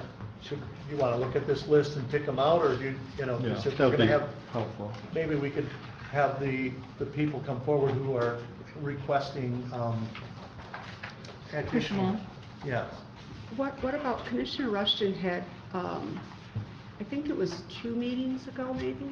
We had talked about MERS, not money, but MERS, the suffixes, which is open, which is closed, which is Act 88, when they were last adjusted, Yeah. and that type of thing, because you had asked about that in percent funded, because all the different suffixes are a little bit different. Right. And the movement, what's closed groups, not who specifically is drawing, but did you want that overview? I think, That's good. yeah, I think that would be a good idea. For the At 10th? some- For the 10th? Can you prepare that? Yeah, I mean, why don't, I get some ideas from you of what you would like to hear, not what you would like to hear, but what topics, or if anyone else has specifically on our program that we have, then I can gear it a little bit more to that and not be shooting so much from the hip. Right, but I think there was some discussion historically about the different funds and their funding levels. Yes, Yes. A little bit more information about, right, 'cause I think it's. open, closed, Correct. just so that we can have a clear understanding of where we are with our MERS as far as the overall umbrella Yeah, like number. 84% were Right, funded. but where are we with each individual With each fund? individual, sure, Yeah. it's gonna vary depending on if it's the new group, if it's a closed, some are gonna be higher because of the few amount of employees in it. Correct, yeah. Thank you for reminding me about that. Well, it's an interesting discussion to watch, because we can also tell you the number of people that are active, that are pending, that maybe have left here and aren't ready to Yeah. draw, that kind of stuff we could. Yeah. And, you know, with the added retirements that are coming, how that's going to impact, if we can generalize that. Well, how this for suggested agenda on the 10th? Because you never know how long the executive and you have a special meeting already. And out of fairness to the other people presenting, I think we better keep them on the 12th so they know in the plan and do those. How about on the 10th, discussion on MERS, the overtime beyond normal schedule, hours review, a review of the capital improvement plan and vehicle request. That'd be good. Yeah, I think that would be enough. I think that's enough topics. Yeah. MERS capital improvement plan, what was the other one? Overtime Overtime, and vehicles. okay.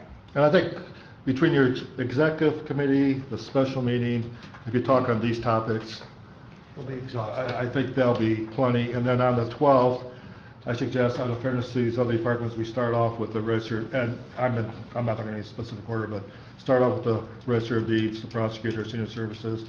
I can provide an update IT, and then talk about HR, finance, administration, because that will take the majority of the time. Right. And that way those people can come in and kind of plan their At the day. beginning. I hate to have them just kind of sit all day waiting to be called in.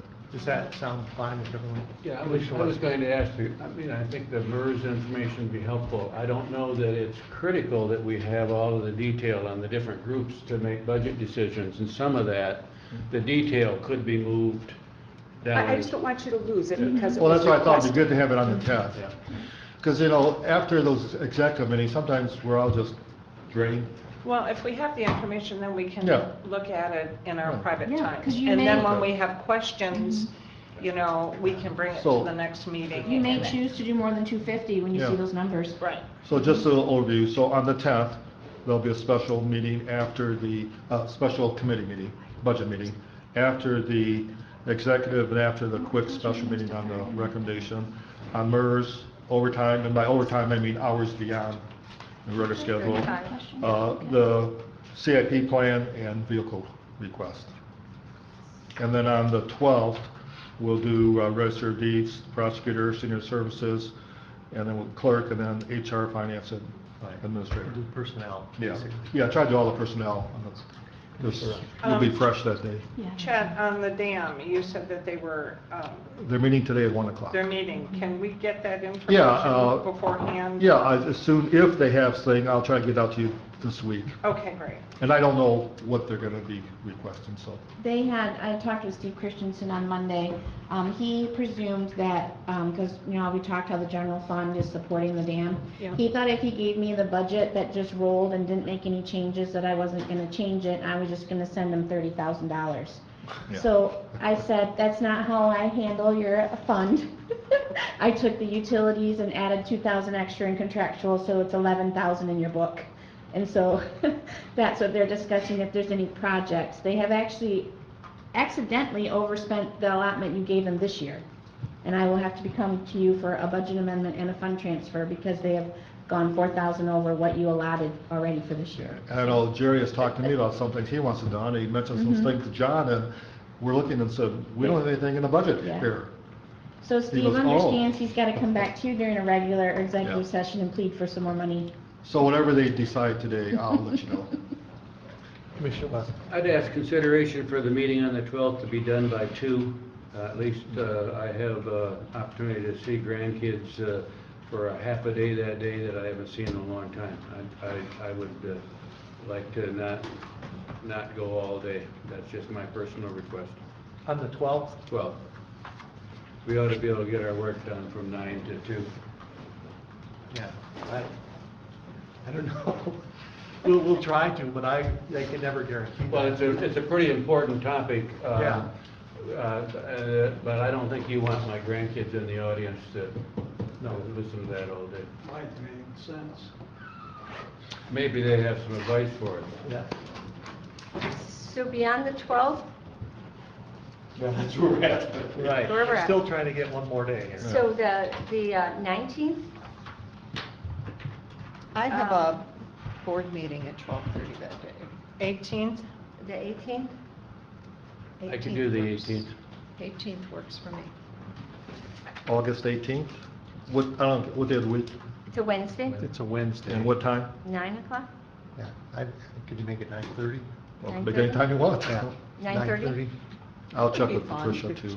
That would be nice. So August Well, I 19th? have something at 8 o'clock. 18 I'm sorry, 18th, okay. at 9:30. Okay. Yeah, So what time on the 12th? 9? So on the 12th, 9 a.m., to 2. and then the 10th after the executive committee, right? 10th after executive, 12th, 9 to 2, 18th, 9:30 to 2:30. And that, you're going to check with Commissioner Sotis Little to Yeah, see if she's... Do you want another potential for in case that doesn't? 24th work? Because maybe that's when my. We'll need another day, the 24th, Tuesday, the 24th. I've got that one.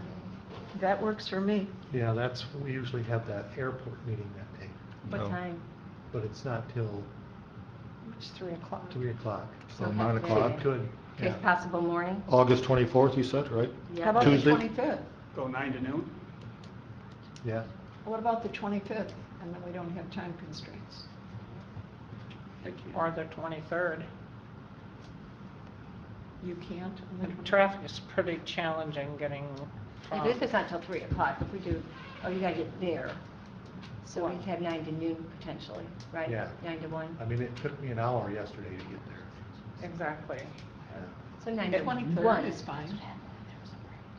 If we can pick a different day, I would prefer that, the 23rd or the 25th. Okay. 23rd works for me. Does Either that day work works for with me. you? That's a Monday? It's a Mhm. Monday? Instead of the 24th, they're saying the 23rd?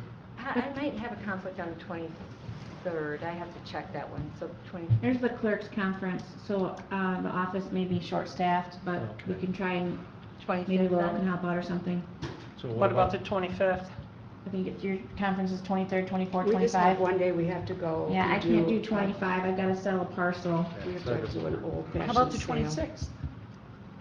I can't do the 26th. Well, let's, we can put that down, I suppose. We can pick a date and review it on August 10th. Yeah. and we'll review So what it. day? 26th is out for me. We just need to be able to Find out step what your out to do schedule the is. sale for a So few what, minutes. what day?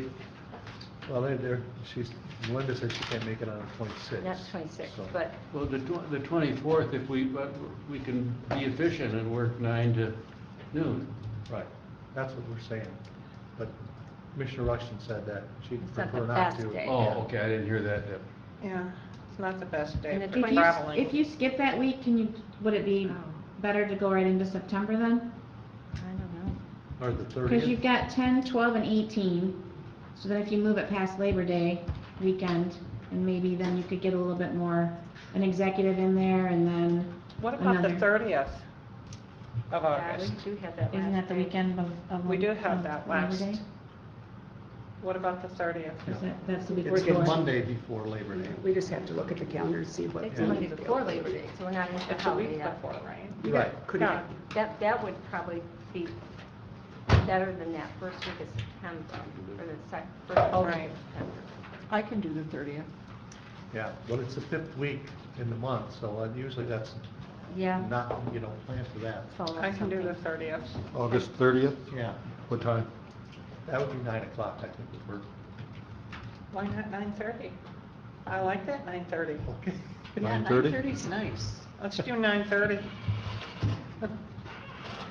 Okay, we'll get wild and say 9:30. Give staff time to get to Well, work. it's only on Wednesdays, I have an appointment at Organize 8 and- usually. Okay, just so, I want to make sure my notes are correct. August 10th, after the executive committee meeting. August 12th at 9 a.m. August 18th at 9:30. August 30th at 9:30. 18th or 19th? 18th. I have 18th, Oh. That's a Wednesday, yeah. right? Yeah. Okay. Mhm. Okay, good. So, And then we'll review it again on the 10th, because if something comes up with people's Oh, yeah, schedules. that's Right. But at least we have some tentative dates now to go forward. And we have an agenda for the 10th, and we have an agenda for the 12th. Yes, that's good. Is there anything else? So then that brings us then to public comment. Aye. Commissioner comment? Commissioner Wessel? Yeah, I don't want to leave here today worried about voting for something to be implemented. And I clearly, in an executive committee, we don't vote on something as a final thing. We vote to move it forward. This commission did not commit to implementing a plan to expand our county government. And I don't know how we get clarification on that. But it's another example. We cannot vote on motions that aren't in writing. We can't do that because we all need to know what we're voting on. I've been opposed to this from the start. There's no way I would have voted to implement this at budget meeting. You don't do that. That's not. So I don't know how we get clarification on that. But I hope we have agreement that we voted to move it for the discussion at budget committee, period. That's it. Commissioner Rushing? I'm sorry that you were bothered that I was able to give you the date and time stamp on that, but just so you know, I go back and listen to the meetings every time we have a meeting to see what I've missed, if I've missed something. And I have timestamps for other issues as well. So I didn't timestamp this one for any particular reason. I timestamped all the meetings I listened to. Just wanted to make that clarification. Commissioner Elgar? I'm going to the MAC conference tomorrow, and so I hear we don't have finals yet, but perhaps we'll have some good ideas for what other people are doing with the ARP funds. So I look forward to that. Which will bring And- information back to us. Yeah, yeah. And I agree, by the way, that I think it's really inappropriate to vote to implement something we have not thoroughly discussed, and I sure didn't vote to implement. So thank you. I look forward to our discussion while we figure this out. Any other comments? Okay, seeing none, then we are adjourned. Thank you. For how long I still take? Rick, I think Michelle wanted to talk with you for a second after the meeting. Yeah.